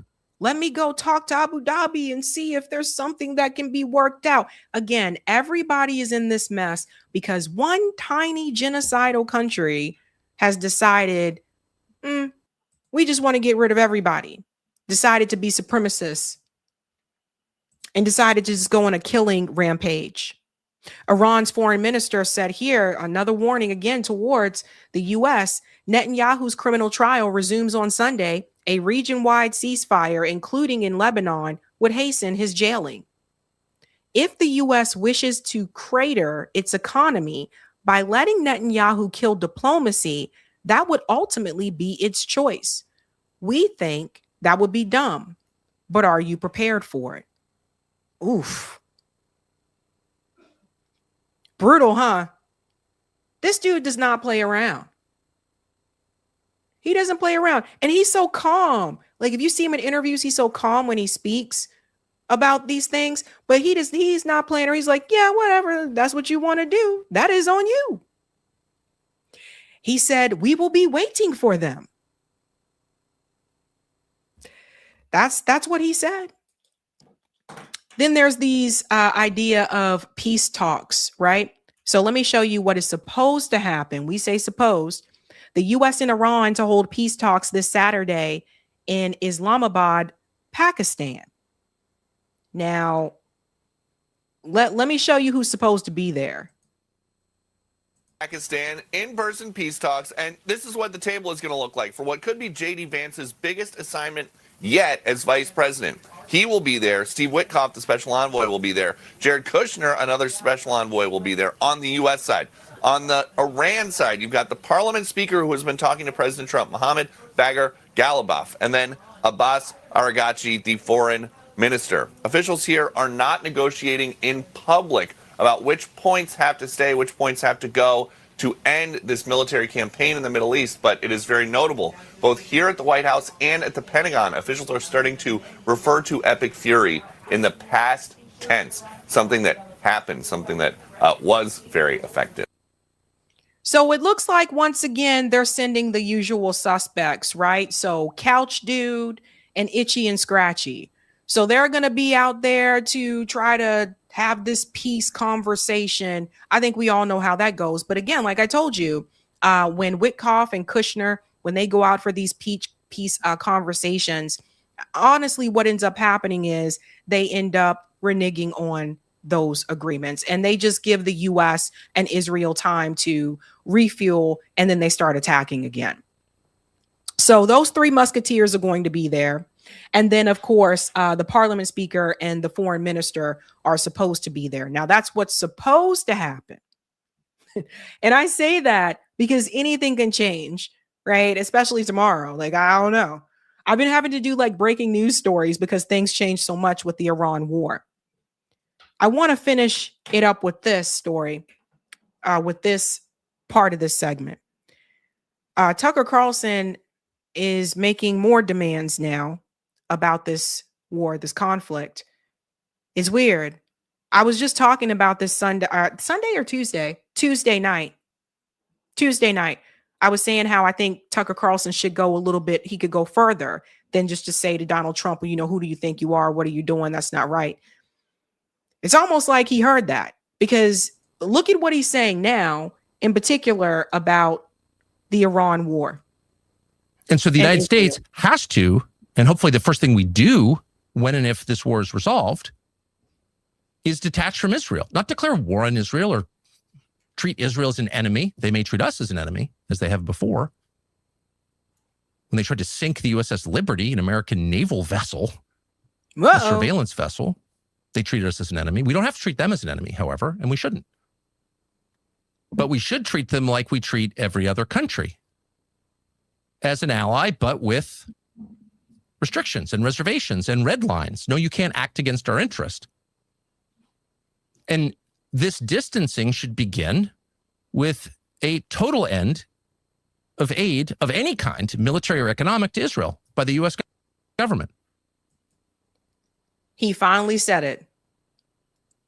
So it's weird. It's almost like he heard what I said, and he probably didn't, but it's almost like he heard what I said. And on Tuesday, I said, you can go further.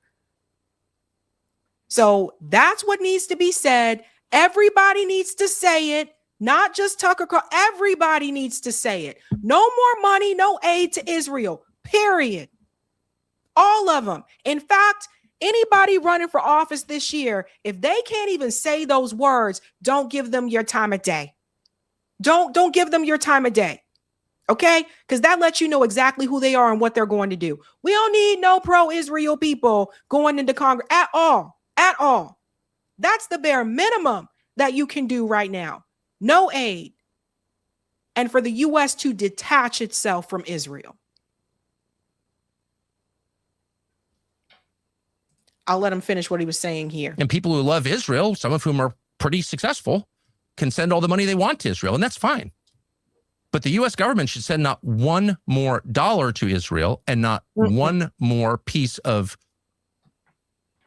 military material to Israel, not one more fighter jet or bomb or missile defense system or small arm or ammunition of any kind. He even made the effort to say defense weapons too. So that tells me he must be listening to what people are saying. Like he's like, hey, you know, people are saying no defense weapons either. Okay, let me write that down. This is the least that people can do. Okay, so it's happening on both sides of the aisle. The cat's out the bag that this has been an absolute disaster for the Trump administration. Honestly, if I was Donald Trump or if I was a part of his administration, I would be very embarrassed.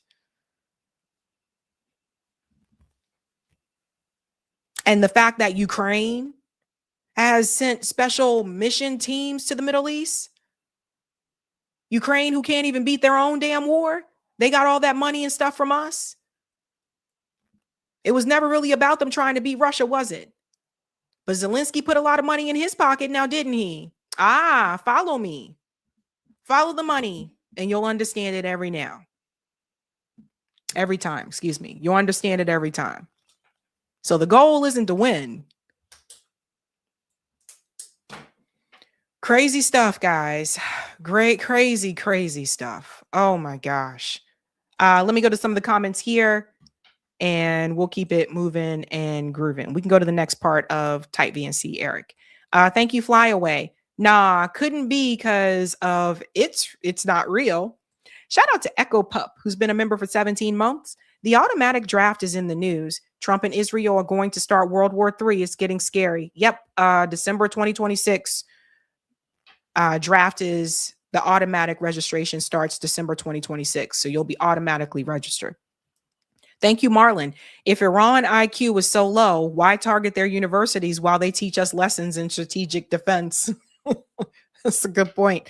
Thank you, Flyaway. Last oil tanker to the U.S. comes tomorrow, folks.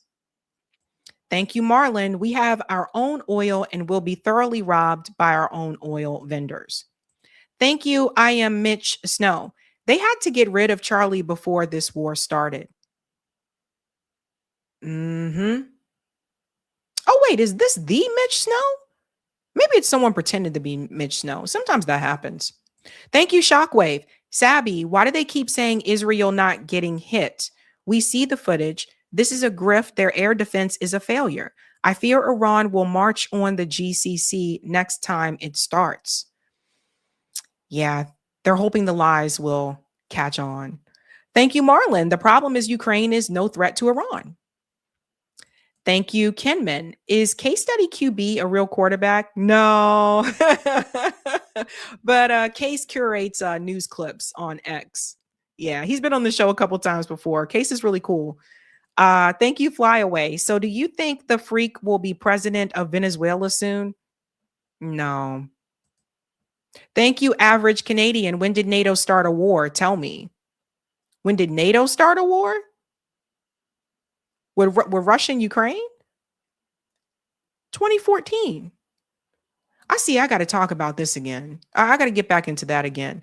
Thank you, Resurrect. And BlackRock are the puppet masters of Israel. I'm not sure what that other thing was there. CN. Couldn't see what it says. I think it's a symbol. All One Same said Iran helping the world decolonize.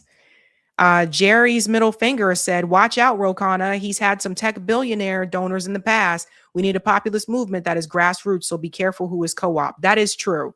Shout out to Jerry, who's been a member for 6 months. That is true. Thank you. I am real. Oh, it was the flag. Okay, sorry. Thanks, Eric. Thank you. I am Mitch. Tucker's a phony. He's paid opposition, AKCIA. And thank you, Marlon. Israel has the right to defend Greater Israel. Very interesting. Okay, ladies and gents, let's keep it moving and grooving. We got 3 more stories. I think I'm doing pretty good on time, and I shouldn't have you here too long tonight. Let's get to the food insecurity story.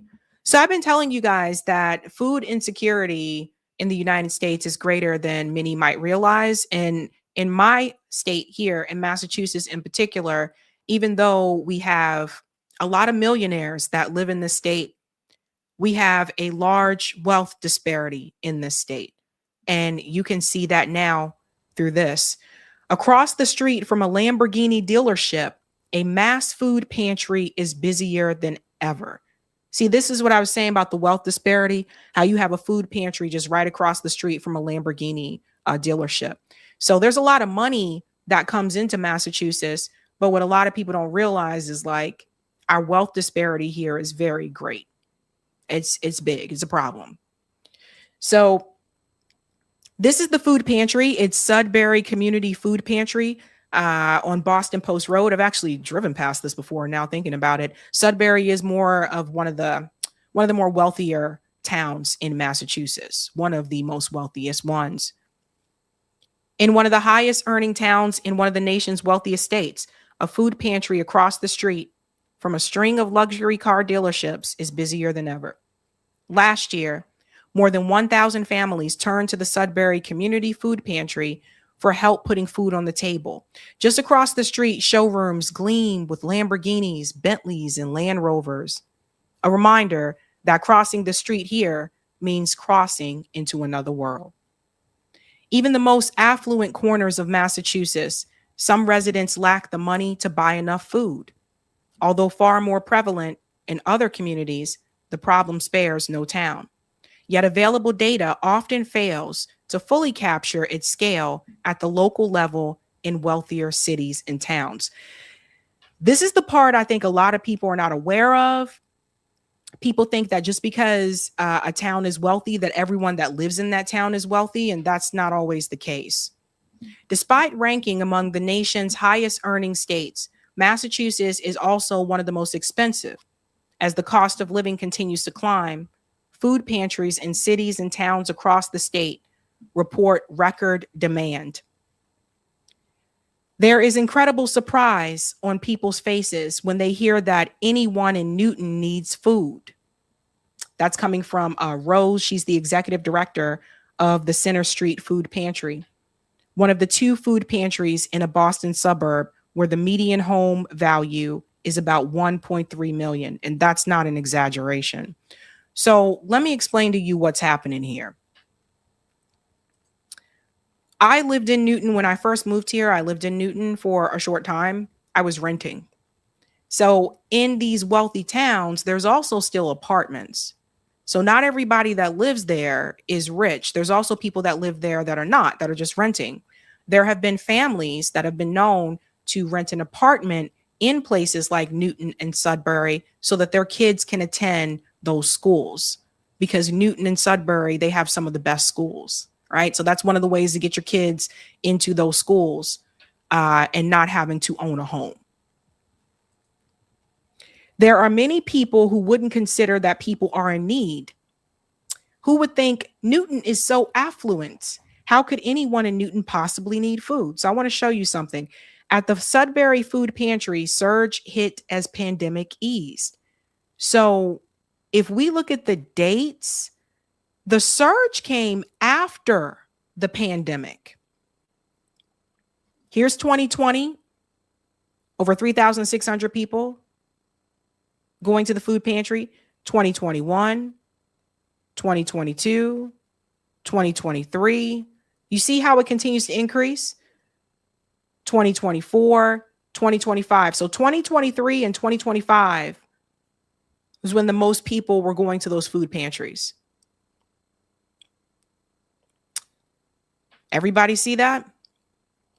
So one thing we got to remember is that during the pandemic, Massachusetts was one of the states that was locked down. And so during that time, people weren't paying for certain things that they had to pay for before. So people had more money to freely spend on like food. But as you notice, as we were coming out of that, you see how the increase starts to, and the cost of food has also increased. Hunger does hide in plain sight. This is another one. This city has tremendous wealth. The median home value in Newton is more than twice that of the state as a whole.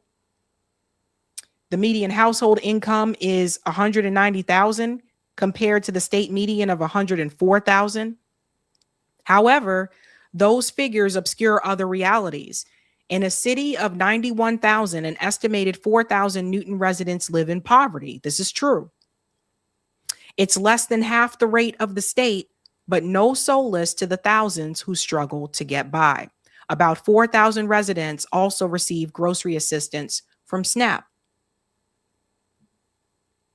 So when people, say that we need to not complain about our country, and how about you go live over there in those other countries in the Middle East and see how you like it. What you have to remember is that we do have food insecurity here in the United States. We don't have some of these programs that other countries have.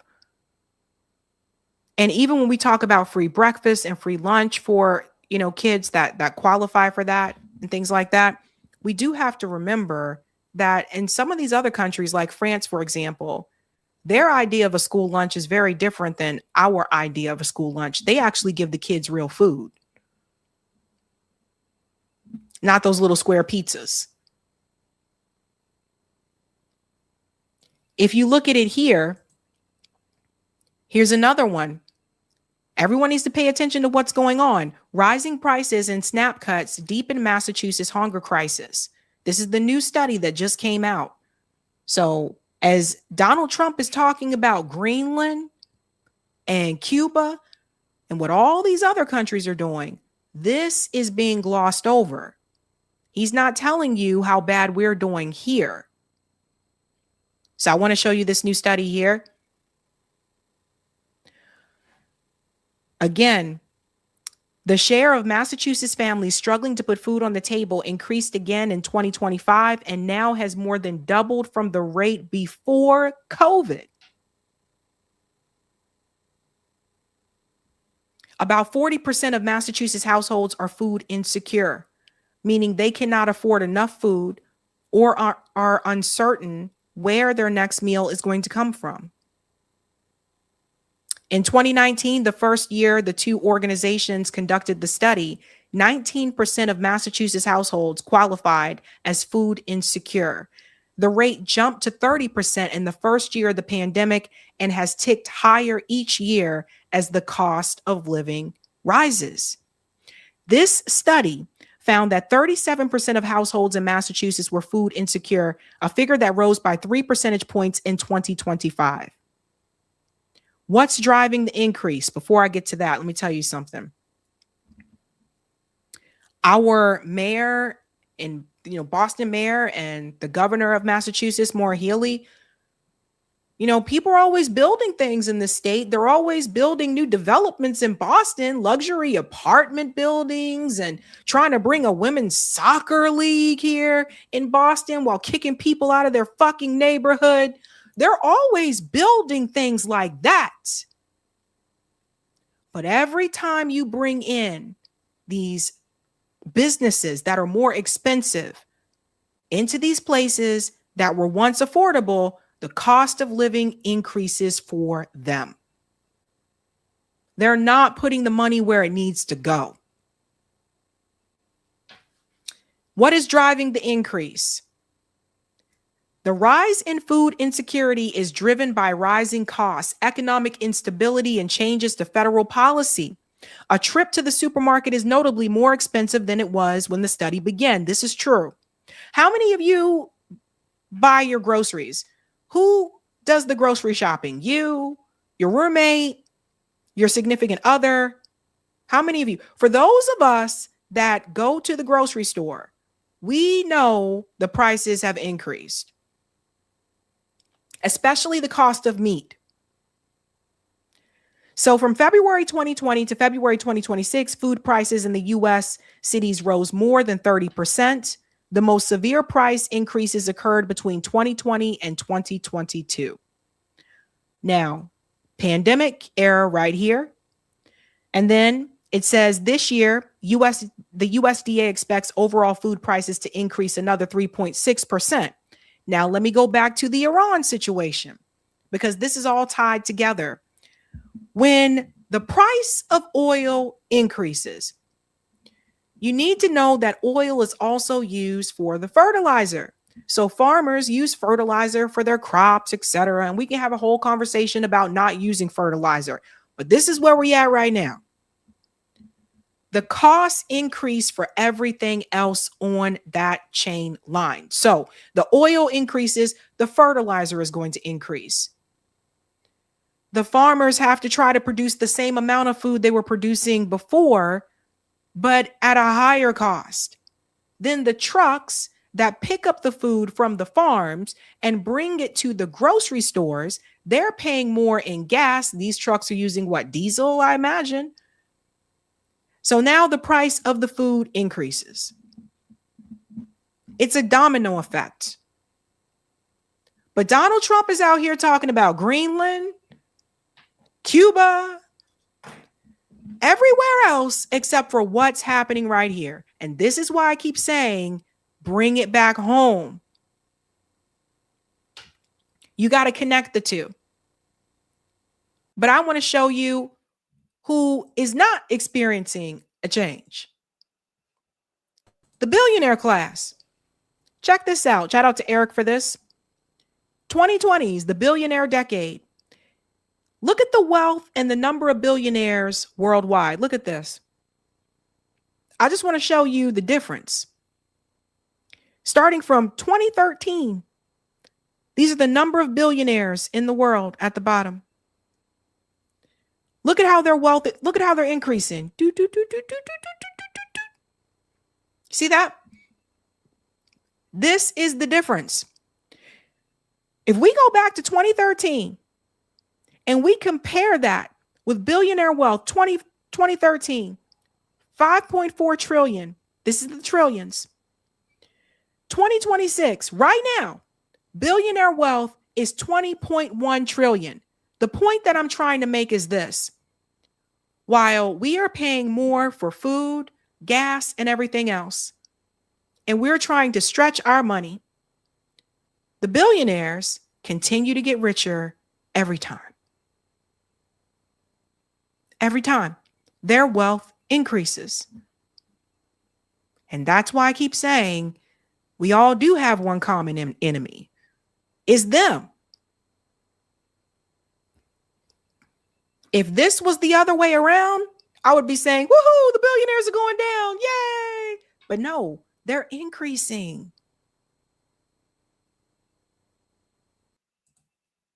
Just to show you the difference, listen to what they said here at the World Economic Forum. Listen to this. They're going to compare the two, the rich people and the rest of us. Listen. There's going to be people of means who are going to travel. And then there's going to be people maybe who are lesser means who might actually be able to use an Oculus or a Magic Leap or some other kind of device to travel to the same place, but from their own couch. But in many ways, it's actually going to create even more distance between those two people. That psychologically, and I think that we've experienced this through social media. In many ways, it's brought people closer in certain ways, but actually created this remarkable divide because it's even more visible, actually, the divide in certain ways. There's going to be people. Did everyone catch what he just said? The rich people will be able to travel. The rest of you will travel virtually.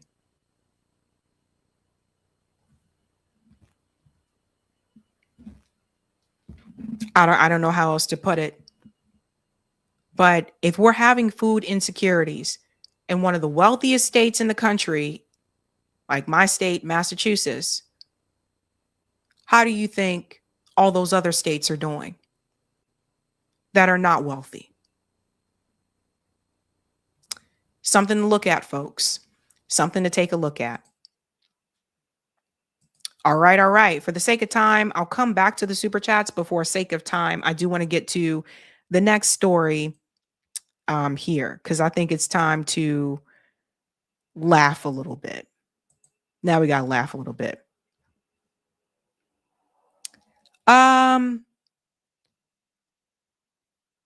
Eric, can you get rid of that live chat? Oh, okay, it's gone.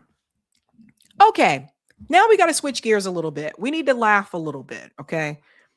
So, Roland Martin podcaster, YouTuber, even though he makes fun of us that are YouTubers, he's on YouTube too. He is very upset. And he's upset with those of us that are Black media that basically are demanding something for our vote. So let's hear what he had to say, and then we'll get into it. And I'll say it again. I want MAGA to be completely decimated in November. I want them to lose the House. I want them to lose the Senate. And all you punk asses out there, let me be real clear, especially some of you loud ass folk who proclaim to be FBA, oh man, he or she, book dancing for the Democrats. All y'all can go fuck yourselves. Because let me be real clear. I know what these people are trying to do. And you damn right. I want them to lose the Senate race in Michigan. We're going to play my interview with one of the candidates. I want them to lose in Alaska. I want them to lose in Maine. I want them to lose in Georgia. I want them to lose in North Carolina. I want them to lose in Texas. I want them to lose in Florida. I don't care, because what these people are doing, they want to destroy any and everything in Black America. Again, all y'all FBA, B1, ADOS folks, it don't matter. There is not a single Black attorney who is representing a family who has been the victim of police violence, who has any faith that this Department of Justice will intercede and prosecute them on civil rights violations. So all y'all punk asses out there who claim y'all so pro-Black, let me say it again. This DOJ don't give a damn. Donald Trump has said 100% immunity for any cop. So, and you're right, the two cops in the Breonna Taylor case, they dropped the charges. I can name case after case.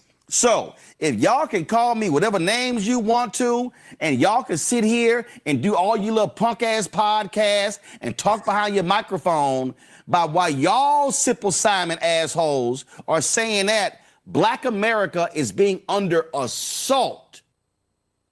Let's pause it there for just a second, if you guys don't mind. So let me break this down for everybody here, okay?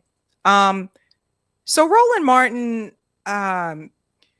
he interviewed Kamala Harris. He has a very, has an in with the Democratic Party, right? So he can interview presidential candidates. He interviewed Hillary Clinton when she was running for president. He's in that club. The rest of us are not. Okay, like, I'm grassroots. I don't even have sponsors on the show. Many of us that are in this independent media that are Black, because that's who we're talking about. Many of us, we don't have that type of access. We are not in those spaces that Roland Martin is in. And what has happened over time is that people have started to ask the question, why should I vote for someone if I'm not getting anything in return? And in particular, it didn't start going into 2024. This started earlier. But in particular, he said FBA and ADOS.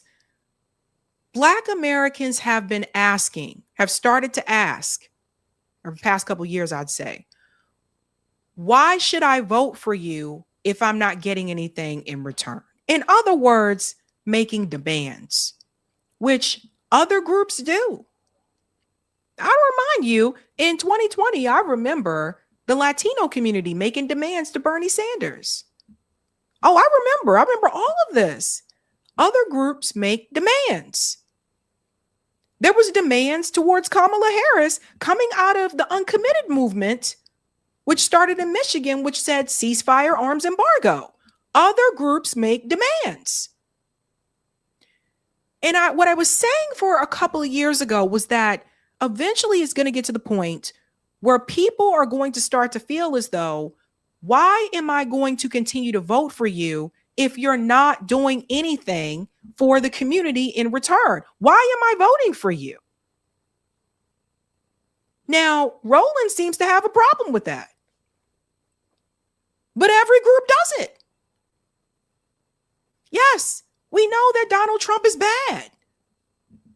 We know that this is a problem. At the same time, that doesn't mean that you can't have demands for the other party. You guys get me? I don't remember. I remember 2016 and 2024 that many of the Trump supporters also had demands for Donald Trump. Did they not? And so what has happened, folks, is that he's upset because some of the other Black podcasters have been very vocal about, like, look, like, I'm not going to give the Democratic Party my vote if they're not doing anything for the Black community. Hell, the Congressional Black Caucus does more for Israel before they even step foot in the Black community and say, okay, let me see what I can do for you. It's like an abusive relationship. It's like a one-sided relationship. At some point in time, if you're in a relationship with someone and you keep giving and giving and giving, and they're not giving you anything in return, eventually you might just turn around and walk away. And that is what has happened over time. So Roland is angry. He's angry at those people. So he's talking about people like Vicky Dillard, which he's called her out by name. You know, the African Diaspora like network. He's talking about them. He's talking about Tariq Nasheed. He's talking about, he said ADOS too, I think. So he would also be talking about Yvette Carnell. Like, it's just like, how dare people make demands for their vote? How dare they? Let's go on. Every single day, and it is being led by Donald Trump and his Department of Injustice, Nola. Absolutely, 100%. And honestly, I have a message for Kash Patel because... And I'll just stop it here for a second and we'll get back to something else. Because here's the other thing that I wanted to say. He brought up the issue of police brutality. Okay. This was also a problem under the Biden administration, which was really interesting to me. It was like after Biden won, all of a sudden, a lot of people stopped talking about those cases, including those who were Democrats. A lot of people, all of a sudden, they weren't covering Amir Locke. They weren't covering a lot of the stories that I covered on this channel. The moment that Biden got in, they stopped talking about it. All these people who were covering George Floyd and Breonna Taylor under the Trump administration, the moment that Biden won, they stopped talking about it. And that includes independent media too. Because now we weren't supposed to talk about those things because there was a Democrat in the White House. Okay, but people were still getting killed. That's how you end up leading to a genocide. That's how that was able to start under the Biden administration. Because people were willing to go back to brunch and look the other way because it wasn't Trump in office anymore. So the point that I want to prove is this. Let me go to the next part here.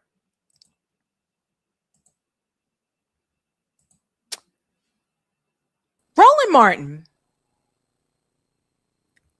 He had Chuck Schumer on his show. This was fairly recent. I think last year I covered this. And to be fair, he did criticize Chuck Schumer. And, well, in a way, he was basically saying that the Democratic Party needs to do something to get Black voter outreach. Chuck Schumer's tone completely changed the moment that Roland Martin mentioned that. Completely changed. And he basically said, yes, we'll get Cory Booker to go out there and do it. Cory Booker of all people. But when Roland Martin was speaking to Chuck Schumer, you know what he didn't ask him about? He didn't call Chuck Schumer a punk ass for doing this. Let me show you something, because I want to prove a point. But I have many jobs as majority leader, as the first Jewish majority leader ever. And one is to fight for aid to Israel, all the aid that Israel needs. I will continue to fight for it. And we delivered more security assistance to Israel, our ally, under my leadership than ever before. We will keep doing that, everybody. It is so important. I will always fight to give Israel what it needs and to protect itself from the many in that difficult region who want to wipe Israel off the face of the map. Chuck Schumer, who's basically an agent for Israel, right? Okay. When Roland Martin had Chuck Schumer on his show, did he call Chuck Schumer a punk ass for fighting for something for his people? No.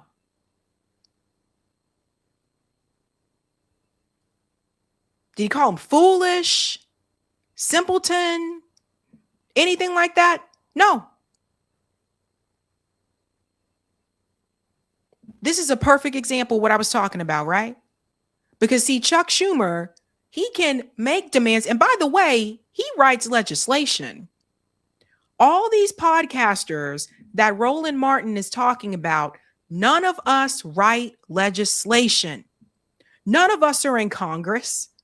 We're not in the White House. We don't have any power. But you, Roland, you rub elbows with these people. You go to galas. You shuck and jive and do your dance trying to teach Hillary Clinton how to do the wobble. I've never met Hillary Clinton. You do have access to these people. You do get to interview Kamala Harris. And when these politicians sit in front of Roland Martin, not once does he treat them or talk about them the way that he is talking about other Black podcasters. He has more hate and more anger for Black podcasters saying, hey, Black people, you should ask for something for your vote, than he does for Chuck Schumer saying this shit.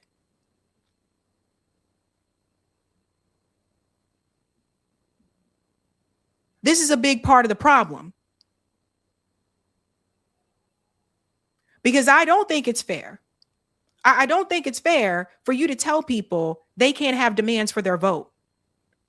And if you really didn't want Donald Trump in office, when you were sitting there having that conversation with Kamala Harris right before the campaign, you should have been telling Kamala, you should probably accept those 2 demands that are coming from the uncommitted movement, because when you look at the numbers, that's really what made the difference. All the uncommitted voters in the swing states, that's what made the difference. Forget the popular vote for a minute. The popular vote does not win the presidential election. The presidential election comes down to a handful of swing states and the Electoral College. When you look at the numbers, and we did it on the show, of the people who voted uncommitted in the swing states, that was the difference. That's why she didn't get the same type of turnout that Biden got in 2020. But instead of doing that, he points his fingers at those of us that just have no power. You get me? I have to say this. We don't write legislation. We're not in Congress. I don't have any friends that are billionaires, Roll. We're not in those positions. But the people that you do the wobble with, the people that you rub elbows with, they do. So whether you like what is said by FBA or ADA, that is besides the point. The point that was being made was that people should ask for something for their vote. And you want to call them simpletons. You want to call people clowns and all these names because they're asking for something. Roland wants to be the one to turn around and say, how dare these Negroes ask for any damn thing? Shh, I'm trying to get my spot in the administration.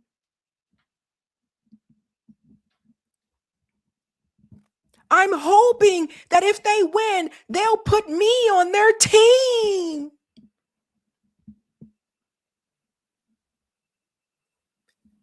He's connected to the Democratic Party in a way that he has that access. He came from corporate media and decided to come onto YouTube after they got rid of him at CNN. Roland Martin has a large following because he came from corporate media. He was already a household name. People knew who he was. So when you come from that and you come onto YouTube, yeah, you're going to have you're going to do well quickly. The rest of us that are grassroots, we had to start from the bottom, fam. I wasn't on CNN. I wasn't on Fox News. I wasn't on any of that corporate media. I started this show in 2021 and I started from the bottom. If you've been watching me since then, I remember there was a time, some of you remember when I had maybe 40 people watching a live stream. I worked my ass off, Roland, and so did the rest of the others that you're talking about. We didn't have the help that you had. And the sad part about this is for him to come in and just shit on just other Black commentators because they said something should be, we need to demand something.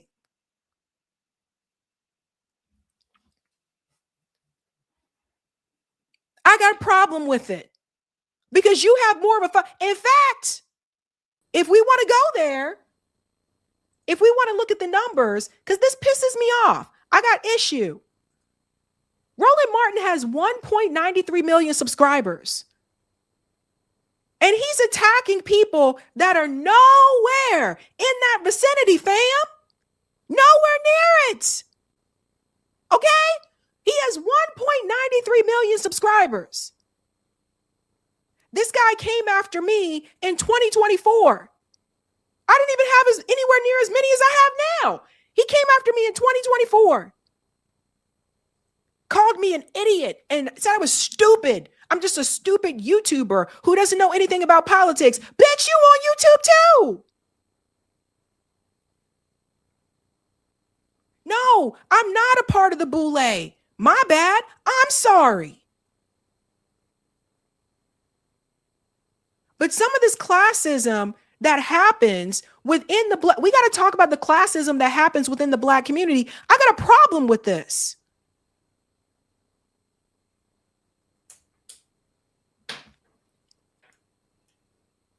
We know that Trump is a problem. But my question is, why should people just sit back and not get anything and not demand anything? If a party can do things for other groups, you see how quickly they try to pass legislation for Jewish Americans. If they can do that for other groups, but you say when it comes to the Black people, now's not the time. Joe Biden said in that civil rights meeting, now is not the time. It's never the time when it comes to us. That's the problem that I have, God damn it. And I don't care who you wobble with. I don't care who you do the two-step with. I don't care. A lot of this is about money. Here's why I think he's really mad. Because 1.93 million subscribers, right? But the numbers are going, I think this is part of the problem. 19,000, 77,000. That's good. 419 views, 19,000 views. But he has 1.93 million subscribers. That's videos, live streams. It looks like he's live right now. 151 people watching, 14 people watching, 1.7K views, 10K views. Guys, this is not normal for a channel that has 1.93 million subscribers. If it's one thing that I know very well, it's analytics. I studied this shit.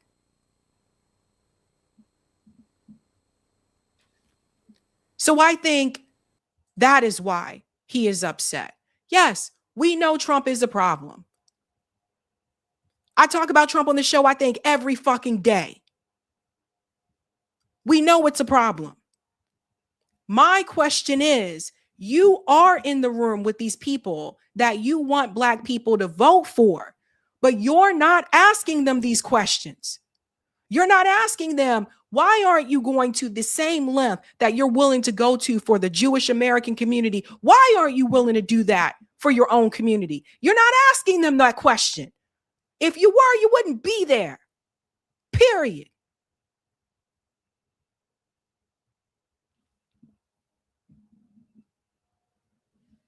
So you don't have to agree with what other podcasters say or what the other black podcasts. You ain't got to agree with that. That's fine. But it's really weird to me when you would go out of your way to call them punk asses, stupid, clown, fool, want to talk about how we're treating black women. You should have seen the things he said to me. This is not about black women. This is not about black men. This is not about black people. This is about damn votes. And more money in his pocket because that helps him. That's what this is about. There's a reason why you don't see many politicians come onto this show. There's a reason. I'm not as forgiving. I'm not as nice as Roland. I'm not. And I would ask them those questions. That's why they don't come on here. I'm fine with that. He's not.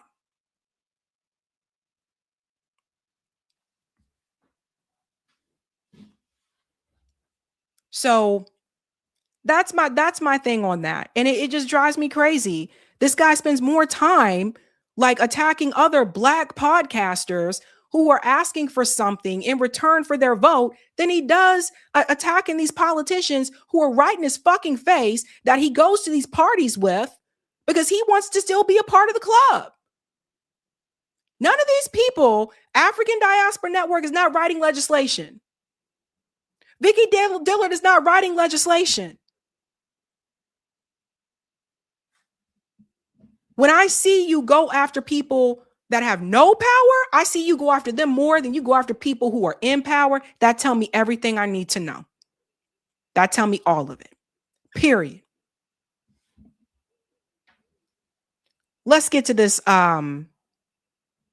last story here because I've gone over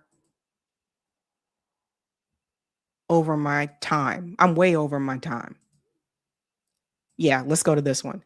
All right, I think we'll have to drop the beat for this one.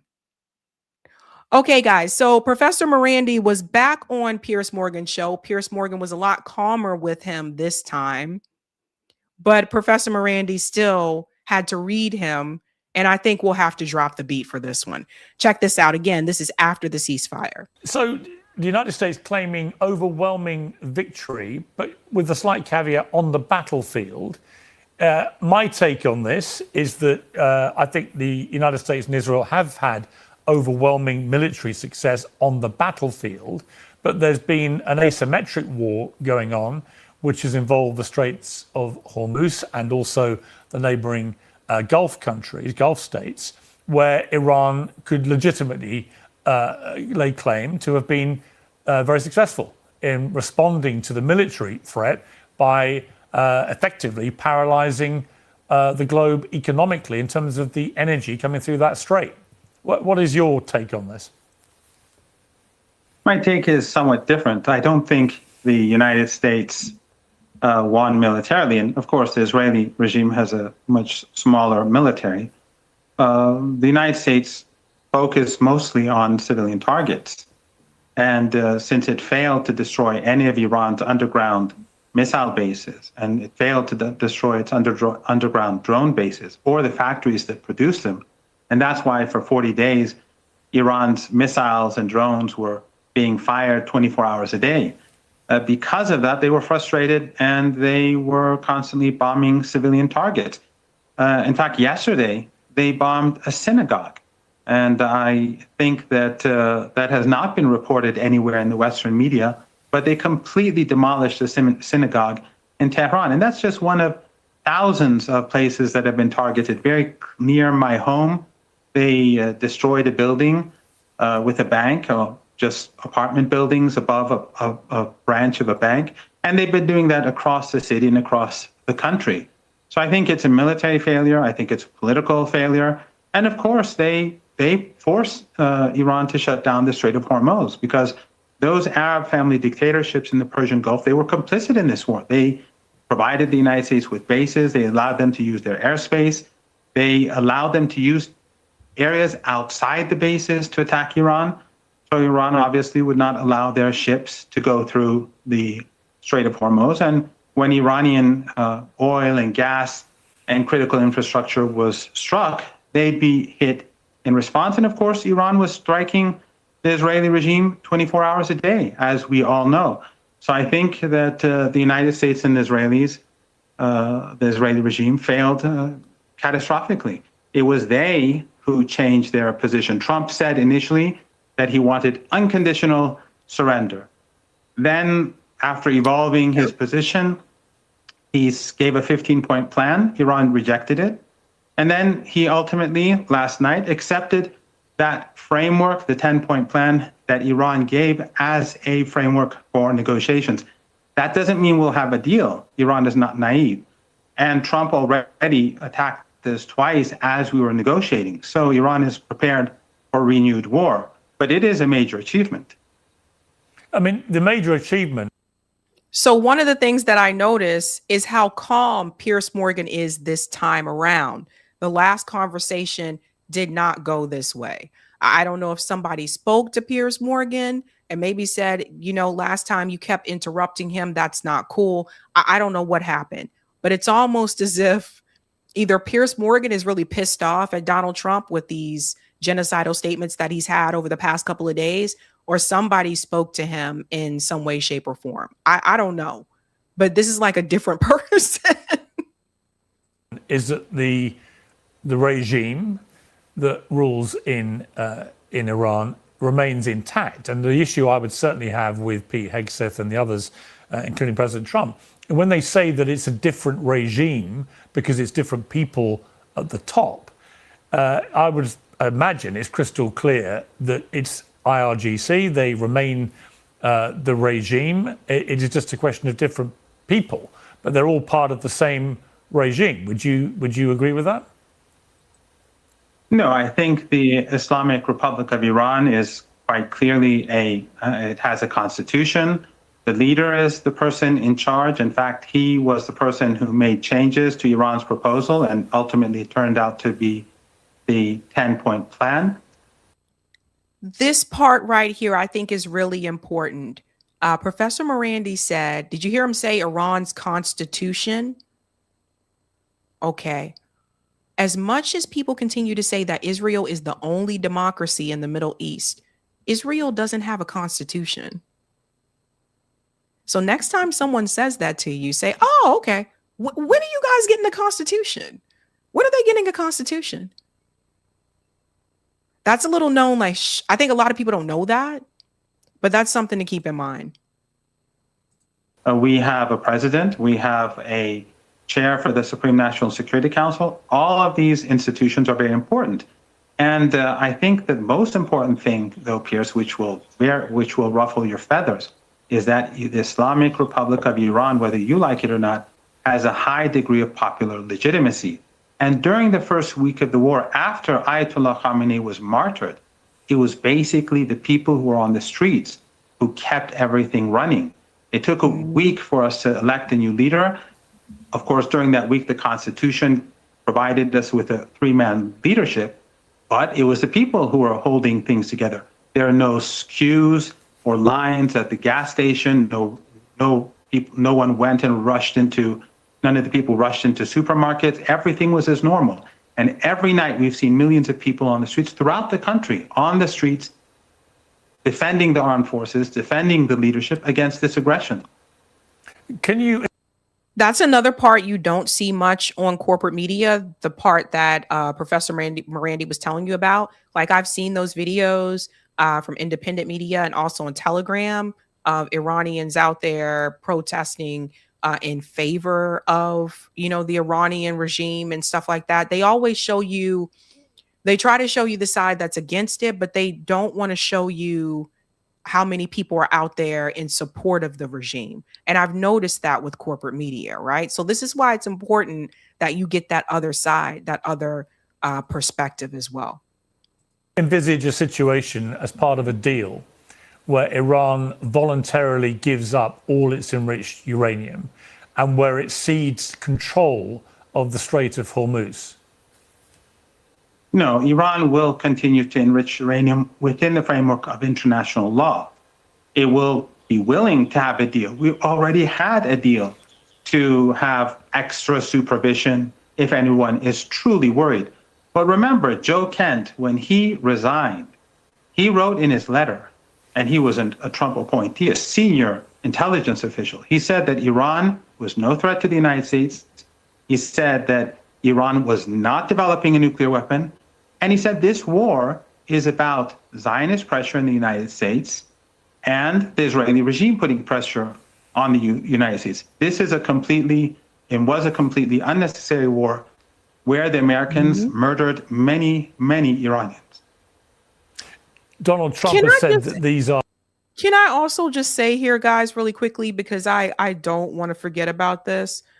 Don't forget that they killed a girls' school. Don't forget they killed all those little girls. Like, it's just, I really don't want that to get lost in all of this, like, ever. Like, because it shows you, again, the U.S. doesn't give a damn, just like Israel don't. It's not the first time. Like, they killed a bunch of kids and stuff in Libya years ago. That was under the Obama administration.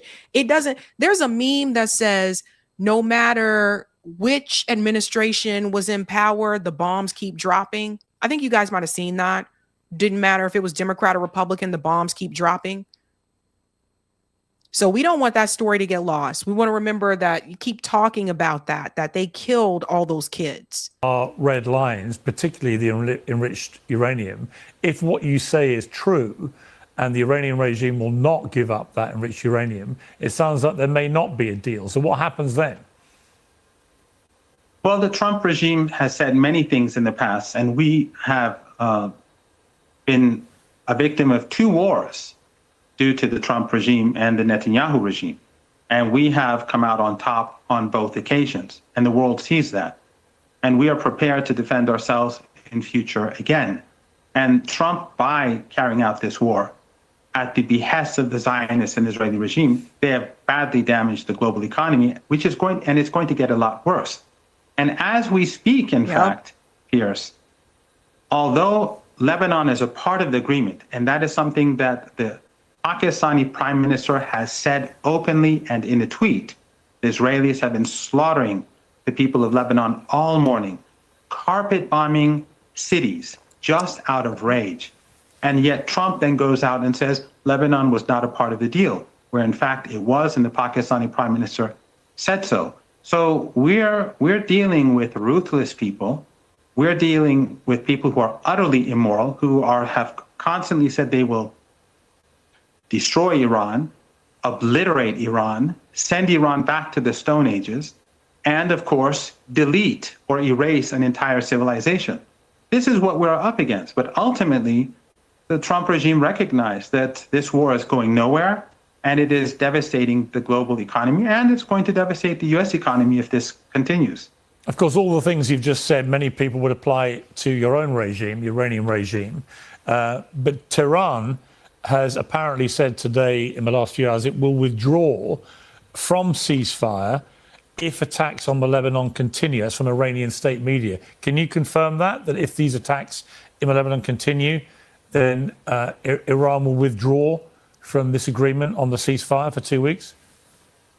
Yes, Iran has already said that it is shutting down the Strait of Hormuz, and it will also punish the Israeli regime if this continues.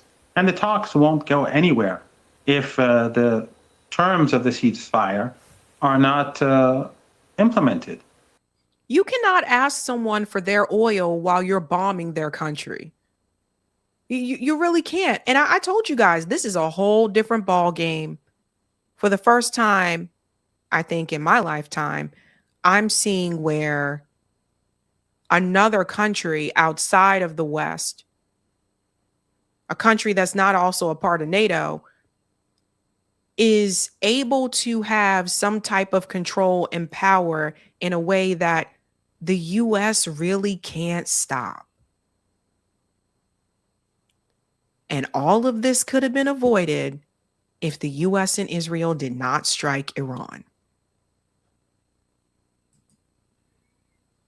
I invited you a few times before to come to Iran, Piers, and you rejected to come for whatever reason. Well, I've invited you to come to London, and you've rejected that as well.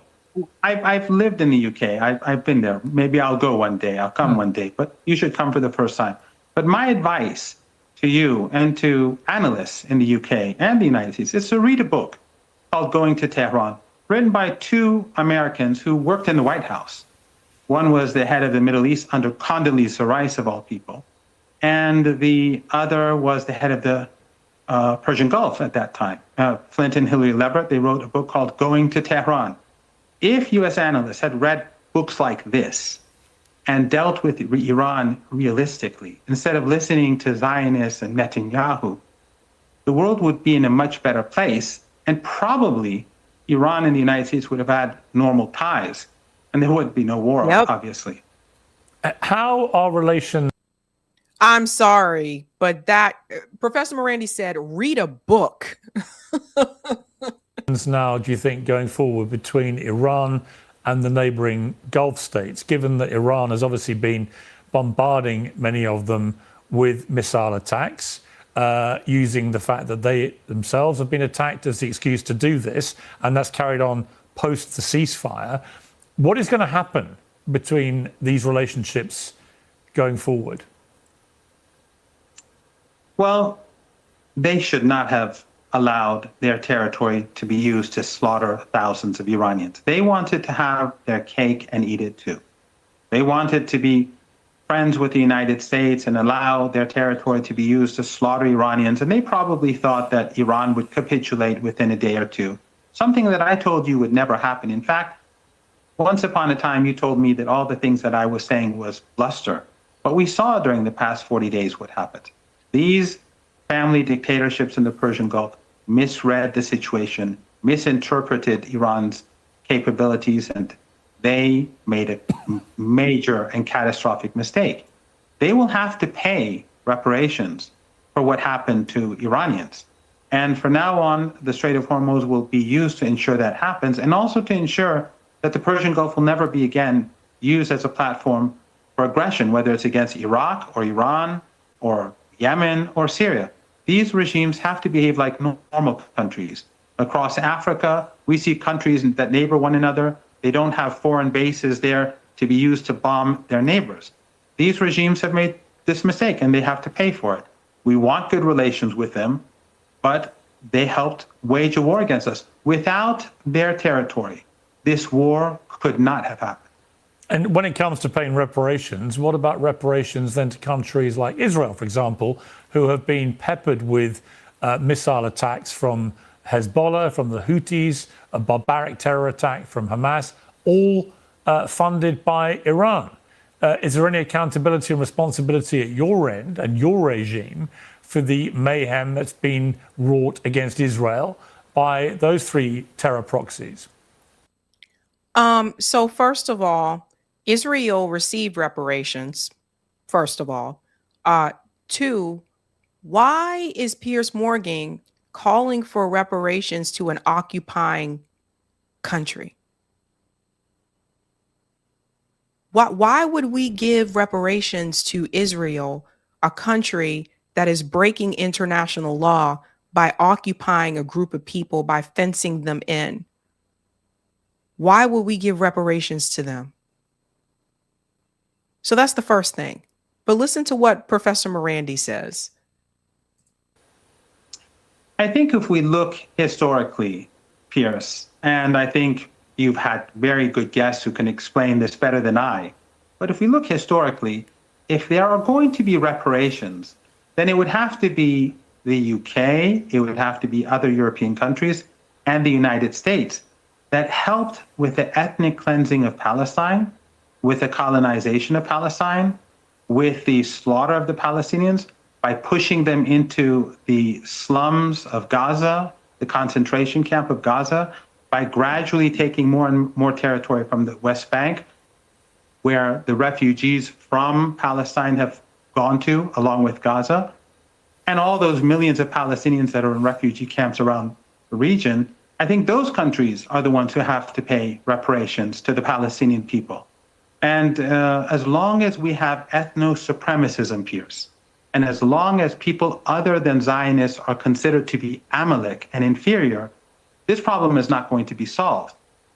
The Israeli regime yesterday, as I said earlier, bombed a synagogue in Tehran. Why did they bomb these Jews? Because they're non-Zionist Jews. Professor Marandi. We got to drop the beat right there. Let's see how you do under pressure. Let's see how you do under pressure. Give them a name to remember. Hey, let's see how you do under pressure. Let's see how you do under pressure. A moment can live on forever, ladies and gentlemen. I'm sorry. That was bars. That was bars. I couldn't believe that Piers said, what about reparations for Israel? Israel got reparations, and Israel has been nothing but a headache and a pain in the ass to other people in the Middle East and honestly across the fucking world. They're supremacists, they're genocidal, and they're fucking crazy. And they've been breaking international law for years. How dare you sit up there and say, what about reparations to Israel? Get the fuck out of here. I'm on one tonight. I am on one tonight. Oh, gosh. All right, ladies and gentlemen. Eric is going to close out the show. He's going to read the remaining super chats as well. I was going to do, I'm sorry. The Peacekeeper said, Sabby has been on her Pulp Fiction Samuel L. Jackson, like, say what again lately, and we understand why. We on that time too. This administration has gone nuts. We all really need to stand up. Yeah, I'm sorry. It's getting to me a little bit. Like it's been crazy times. But yeah, I don't know. I saw one I was going to answer, but I can't find it now. But someone said in the chat, Sabby, that's not what Roland's talking about. He's saying like people shouldn't stay home. They should vote. I mean, I vote. But, as I've gotten older, I have gotten past the vote for somebody just because who makes it very clear to me that they're not really going to try to do what's needed for the people. And when you show me that your main concern is trying to reach the Republicans that maybe won't vote for Donald Trump and bringing on Liz Cheney to come campaign with you, and it was so whack. Like whack. I don't know, it's like a 90s term, but it was like, it's waggity wag whack. So to me, it's just like, we gotta, do better, and we demand better. But ultimately, at the end of the day, it's not on the voter, it's on the candidate. So and I warned you guys about Gavin Newsom. I'm telling you guys right now, do not come to me in 2028 and say, Sabs, you got to vote for God. Hell to no. Gavin Newsom is a Ronald Reagan Republican with a D in front of his name. Ronald Reagan Republican. That's what Gavin Newsom is. Okay, that is it for me, guys. I hope you have a good weekend. Oh, I forgot. Sorry. Thanks for reminder, Eric. Sorry, guys. Just a reminder again. If you can donate items for our mutual aid event, we need baby diapers and personal hygiene products. So we're looking for body wash, shampoo. If you want to bring, if you want to deliver feminine items, we recommend sanitary napkins, pads, not tampons. That's what was advised to us. And you can mail it to our P.O. Box. So this is for the Boston Mutual Aid Chapter, P.O. Box 15773. In Boston. If you guys could do that. If you want to mail, you can. If you don't want to mail and you want to donate, this is going to be on May 9th. So if you don't have those items, or you don't have time to get those items, you can donate to our spot fund and we can pick them up. So I'll share this with you guys as well. And just a reminder, I'm putting the link for this in the chat. Just a reminder, I should have another mutual aid workshop later on in this month. And for those of you who are interested in doing mutual aid. So stay tuned for that. All right. I noticed Piers there. He almost looked like defeated. Like he was like kind of like going through the motions. Yeah, I was very surprised that he was so I don't know. It was weird. It's like they don't know what to do. I mean, the tide is clearly turned against them in a big way. This whole, Israel anti-Iran project. Yeah. And so it's kind of you think that's probably part of it too? Yeah, they just don't know what to do. I don't think they ever saw this coming, the public backlash. Yeah, it's they want war, they want the constant war and tensions and whatnot. It's profitable, it works in their interest. Bibi wants to stay out of jail, but then it reaches this point where they're pushing up against Armageddon, and then they got other billionaires in their ears saying, well, don't blow it all up, just and so yeah, it's quite a chaos. Hopefully it's going to get better now. As far as like the real hot war here, we don't want anybody to get bombed. I was just gonna say, I don't think they expected this many people to be against war with Iran. I think they saw Gaza as one thing, but I think like when it came to the country being Iran, they thought people would shift differently. And they're like Trump and his crony advisors thought Iran would fold. Was a big part of it too. They thought this would just kind of be a quick one. It's crazy, man. This is all wild and crazy. The chaos rolls on, but we'll let you go on with your night. All righty. All right, guys. Have a good weekend. Have a good night. Keep up the fight. Right. Yeah. So I'm just going to do a quick closeout here, read some of these super chats.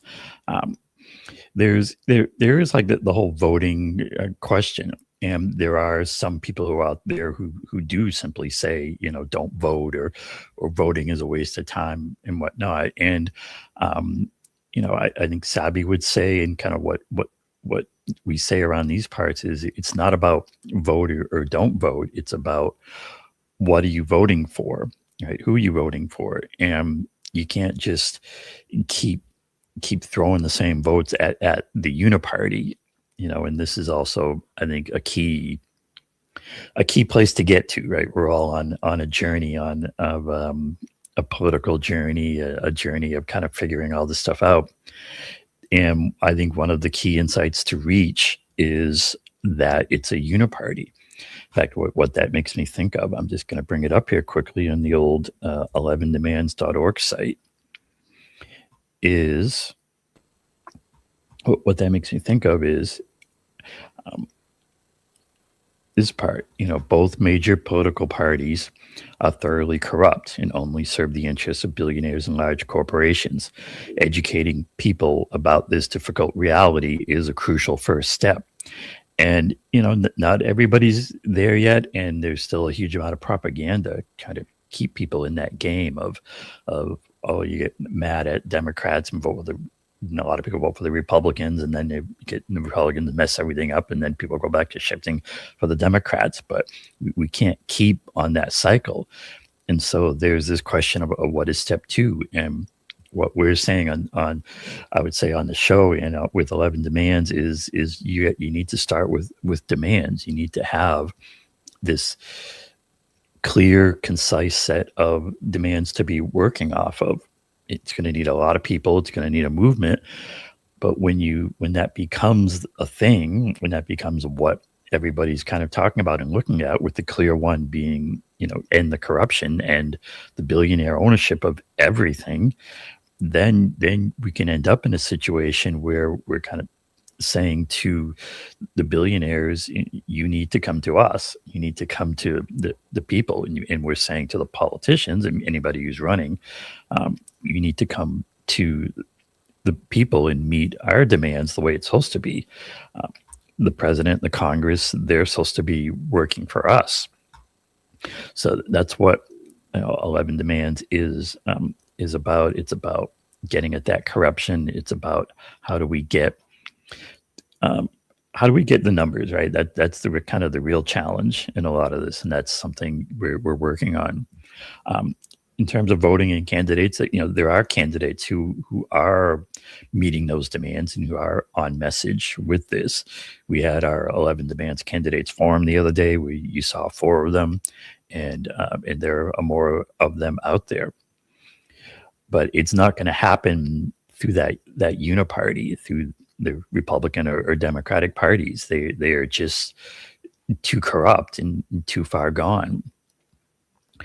When it comes to, it's interesting to see, Marjorie Taylor Greene out there and Ro Khanna talking about something new. The problem is nothing new that's really going to work against the billionaires and for the 99% is going to come through these corrupt duopoly parties. So what I would say is, I think the position we should be taking, I'd say as a demand, is if an MTG, if a Ro Khanna, if a Thomas Massey, if they want to be leaders in all this, then step one of that leadership is to leave those corrupt parties, to call out the leadership of both parties as corrupt, as part of the problem, and indeed, yes, start something new. You could, have a peace party. How about we have an anti-billionaires party? It is a key part of that is recognizing, how this works, how the system works. We, Sabrina had that article about the billionaires showing, and that was startling. I'm going to bring that one up again, even that chart was something about just when you look at the billionaire wealth. And it's kind of like it's nothing like, it's not like personal. It's not like we want to do something physical to the billionaires. It's just too much. This the website is Statistica that had this, but you can find this information in these kind of stats and charts, really anywhere. Let me see if I can get that in the right place. It's a little too large. Here we go. So just, and I was startled just by the amount here, even just from 2025 to 2026, you have this huge jump, and it's accelerating. And what it comes down to is, like I said, it's not something personal with the billionaires. It's just, we can't afford them. They have a different set of interests. And if you look at the 11 Demand Substack, there's a post in there that's actually pretty popular called 2 Sets of Interests. And that talks about how there's the billionaire interest and there's the interest of the 99%. And I'll even just, flash that up here. This is from 11 Demand Substack, which I would encourage everyone who's into this, who likes the sound of this, to sign up for. It's easy to find at the old 11demands.org. But yeah, 2 sets of interest, and just that core idea is the interest of the top 0.1% and the interest of the 99%. That top billionaire class, they're determined to increase their wealth and power more and more, at all costs, and the costs fall on all of us. The interests of the 99% are different, right? The 99% are into crazy things like equality and justice for all, sustainability, transparency, peace. So what we're getting at with all this is that these kinds of conversations is this kind of verbiage, this kind of thing is what we need to be hearing from a candidate or a YouTuber, someone's on YouTube, in terms of how we fix this mess, where we're going with this. If 11 Demands more than anything is about that kind of thinking. And I'll just hit you with one more here, talking about 11 Demands. There is the concept in 11 Demands called MCDS, Money Corruption Demand Solutions. And if you get nothing else from 11 demands, you just get MCDS out of that. It'll have done its purpose. It'll have done its job. Like, this is how we want to hear someone who's a proposed candidate, someone who's on YouTube and wants to be listened to. You know, this is the kind of thing you should be hearing, right? The money, big money runs everything. If you're asking why are Democrats so weak, why are Republicans so vicious, it's because they're paid to be that way. There's the corruption, right? The representatives don't represent us. You must call out the corruption relentlessly. But then it's also really important to have clear demands, right? There's this clear demand of get rid of the corruption, be a candidate, be a person who wants to be a thought leader about this or talk about this stuff. You should be calling out the corruption. We should be hearing that word, all over the place, and it should be connecting to the billionaire class. Have that clear list of demands, and flowing from the demands will be the solutions, because it's really important to give people solutions. They get into all this, and it's something that I see happen on, I don't know if you call it lefty YouTube or independent YouTube, but there is a thing of sometimes it feels like we're leading people to get it, to understand that everything's mucked up and needs to be fixed. But then you have to give them solutions. And the way you get to the solutions is through the demands. So check that out at 11demands.org. We're going to keep talking about it on here. And meanwhile, we got some super chats in the queue that I'm going to jump into here. And some of these go back to the previous stories. And I got to put this one up, though. Where is it? There it goes. All right. Thanks, Firepower. Talking about solutions in MCDS. Yes, Firepower is on it.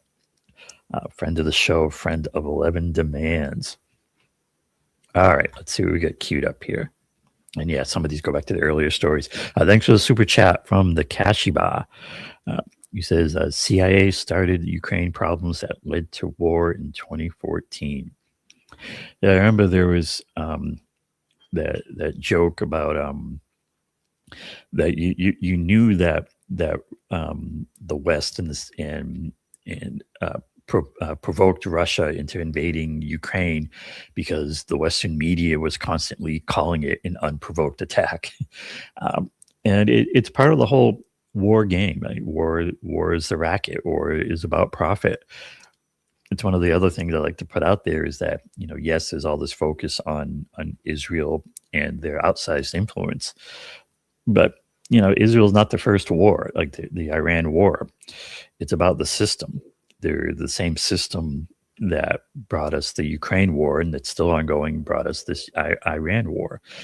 It's about interests. It's about the billionaire interests versus ours. All right, let's see here.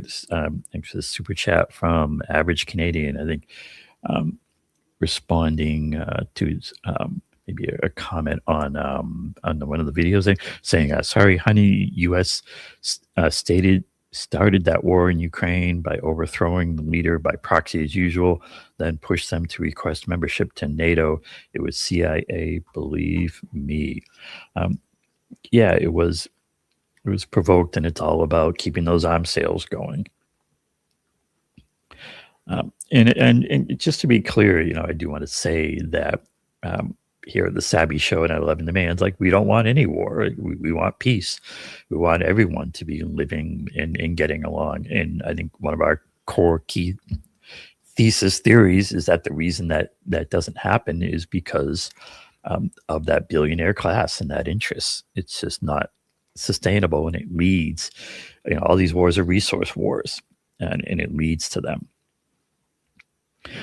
Thanks for the super chat. Shockwave Truth, he says, Kim gave Persia 50 of them things, it's over.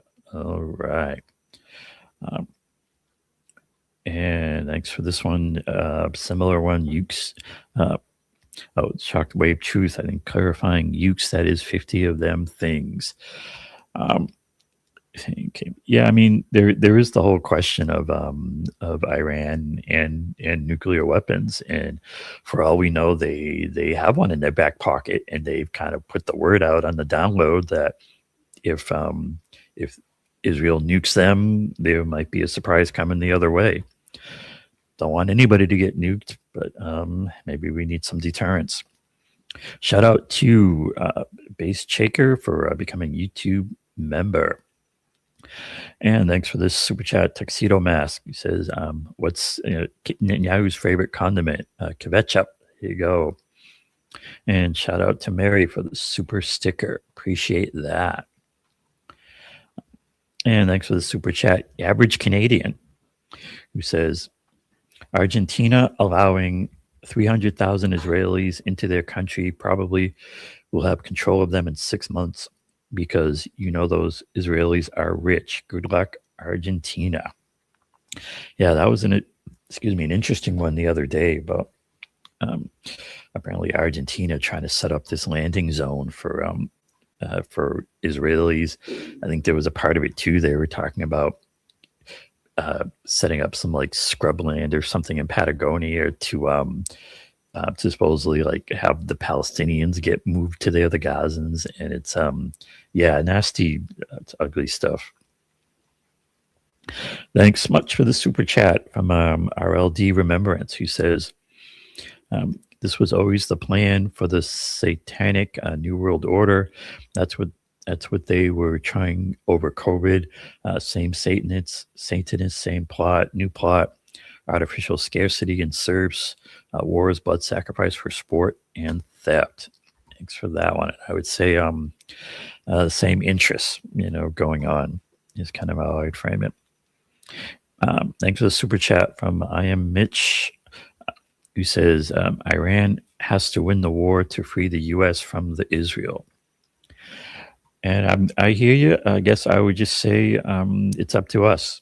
We all have a role to play in freeing ourselves and turning our country into a not brutal nation. I'll put it that way. It's another thing that that occurred to me sometimes with this stuff is that what it is when Trump was saying like the federal government can't afford Medicare and to take care of all those things. He wants the states to do it, and it's just not true. The U.S. America is a rich as what nation. The problem is so much of that wealth right now is getting funneled as stolen wealth up to that billionaire class, as we saw in that chart. It's ridiculous. If we have wealth equality, it's simple things like wealth taxes, just taxing the wealthy, but it's going to need a big systemic change. But if we can get there, we can have a really cool country that takes care of everyone. That's a lot of what 11 Demands is about, is that vision. But we're going to have to reform the way our country operates. It's going to take systemic fixes. We all have a role to play in that.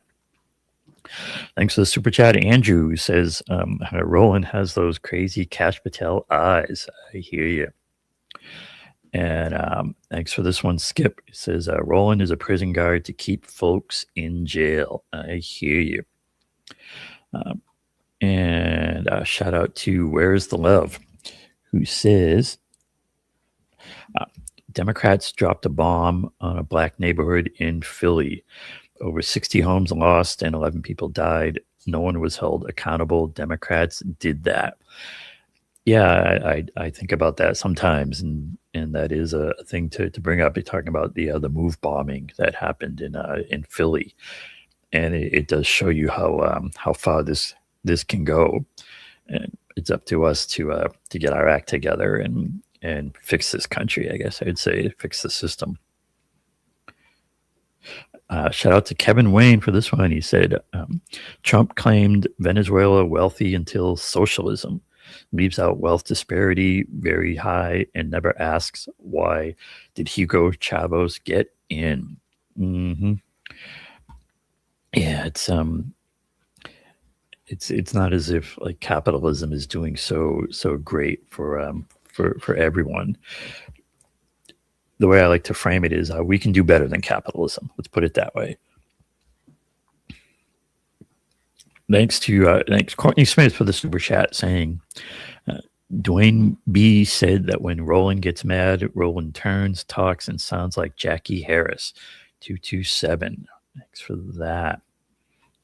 And shout out to Mr. Marlon Wells, who says that black people will never have leverage until they are united, independent voters. Neither party represents us. Quote, I'm not going to do anything, especially for black people, unquote, actually was said out loud. I hear you. Have those clear demands and don't settle for less. Thanks for the super chat. Better You says, Roro just mad his check ain't cleared. Useful idiot. That is something to remember, is that these people are getting paid, right? There's a lot of money on the table. And if you're a commentator who says the right things and if you know the right people, yeah, you can make out well. You can make bank. And shout out to a couple new YouTube members here. We had Try Nero and Average Canadian. I think, yeah, someone had gifted some YouTube memberships. It's good to see. And thanks for this one. Where's the Love? Who says, beat you on YouTube too. I'm cracking.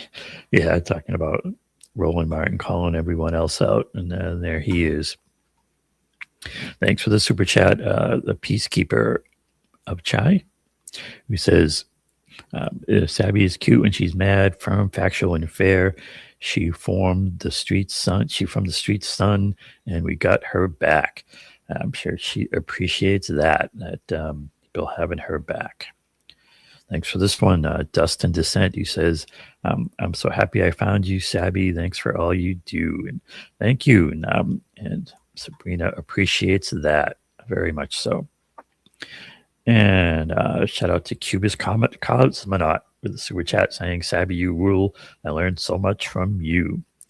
And, you know, part of what happens, I would say, with the show is that it's really, if you dig into what's out there and you really look objectively, if you base things on evidence, we kind of, I think people of good faith who are smart about it, who look into things, who are open, end up in the same place, end up in this place where we've landed, where we say, we need peace. We need to do something about the wealth equality that has these billionaires up there so high while everyone's struggling.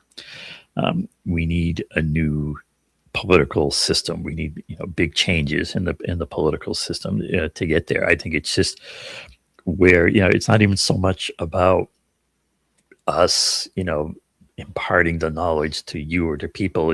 It's about we're saying hey, look at this, and look at this thing, and it kind of becomes self-evident. It's a scientific approach, really. That's a lot where I come from, of a mindset.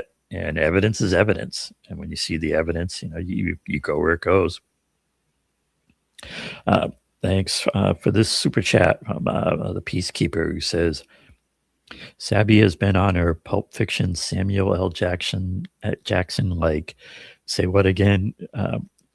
Lately, and we understand why. We on that time too. This administration has gone nuts. We really need to stand up. Yeah, I mean, that is a factor in all this, is that Trump has taken it further than really anyone even really thought he would, although maybe it was just inevitable from the trajectory of things. Hopefully it getting this bad can lead to real change and things getting better. Thanks for the super sticker, Z360. Appreciate that. Shout out to new member, Willsmore. Appreciate you. And thanks for the super chat, Sean Rockers TV, who says, great show, Sabby.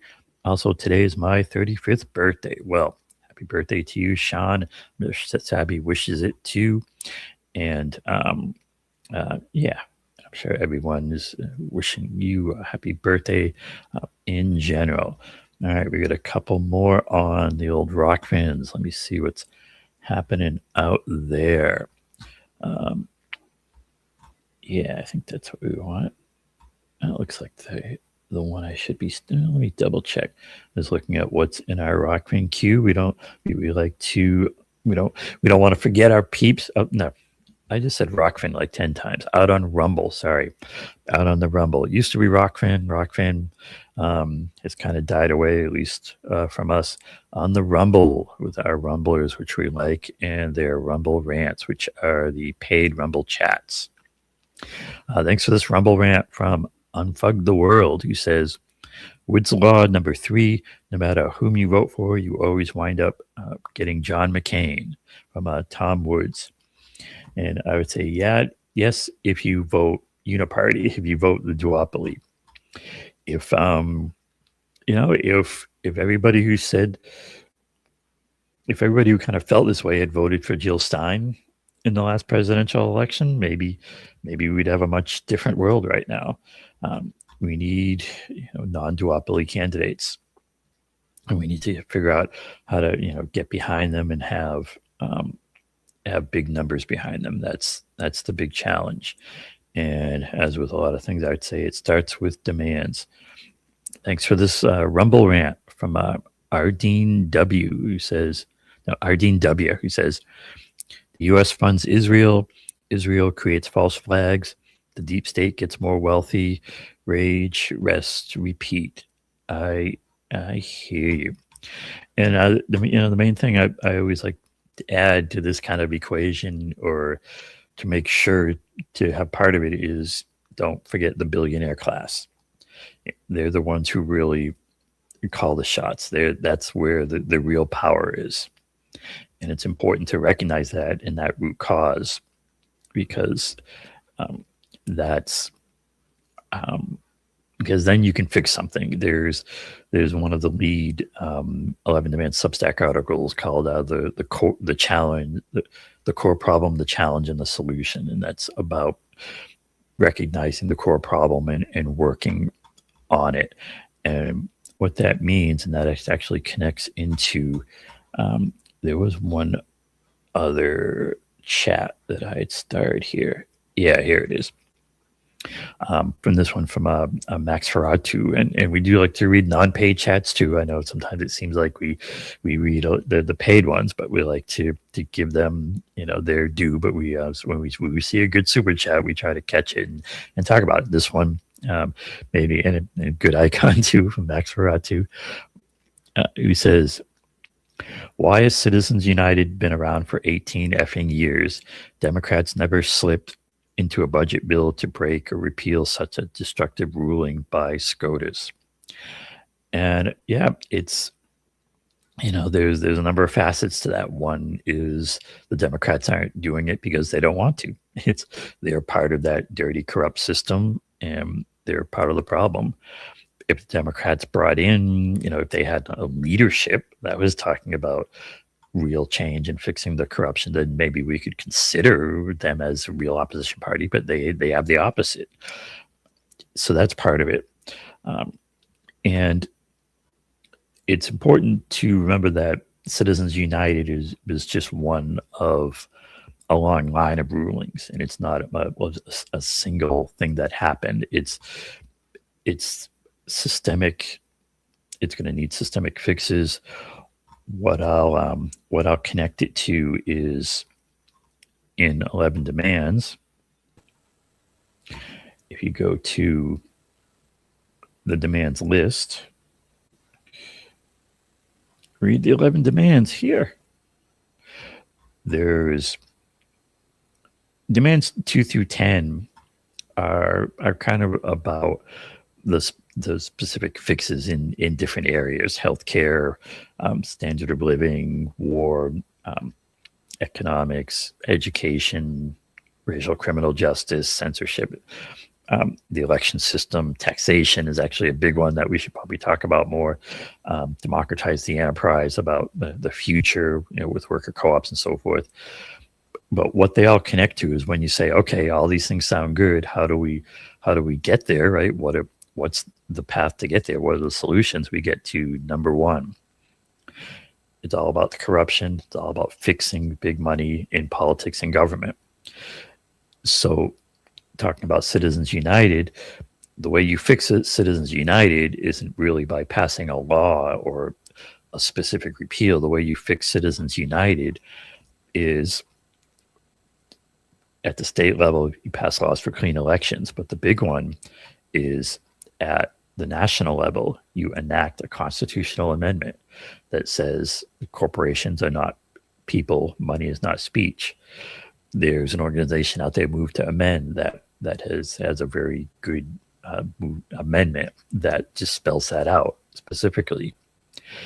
So my point is, there are fixes for this, and there's a path to get there, but it's going to take clear demands, and those demands will lead to these clear solutions. So we'll continue to be talking about that on this show.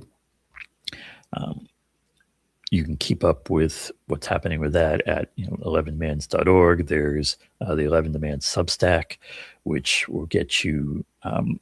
There are short articles that get posted there that you'll get in your email box, should you be interested in such a thing. There's also now 11 Demands on Twitter X. So give that a follow if you're out there on Twitter X.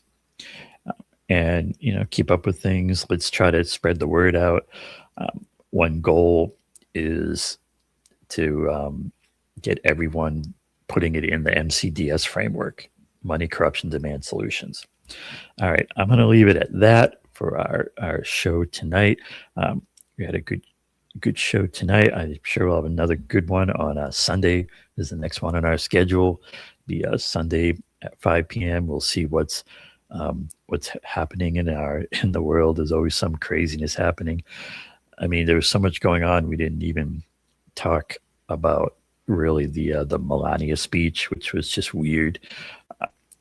I mean, I have it's kind of a crazy theory, but I actually have a theory that they're actually someone in the White House thought it would be a good idea to send Melania out and talk about Epstein to distract from the Iran war, which has just taken a really embarrassing turn for the Trump administration. I know it sounds crazy that they would put the spotlight back on Epstein, but there is a political strategy, a theory out there of just lurching, having the political landscape lurch from chaos and crisis to crisis, from one to the other, just to keep their political opponents, to keep all of us on our heels, keep us all kind of distracted and just, we're looking at this now. So that's my maybe theory about why that happened, but it's also just they're so crazy and power hungry, and there's hubris in there. Chaotic, I guess, is the main word. So there's my political theory for the night. We're gonna wrap it up with that. Catch us all on Sunday next time. Thanks all for watching and everyone's encouragement and attention with 11 Demands and MCDS. And we will see you all next time. And until then, keep up that fight, and have a good night. Keep up that fight. We'll see you next time. Thanks all.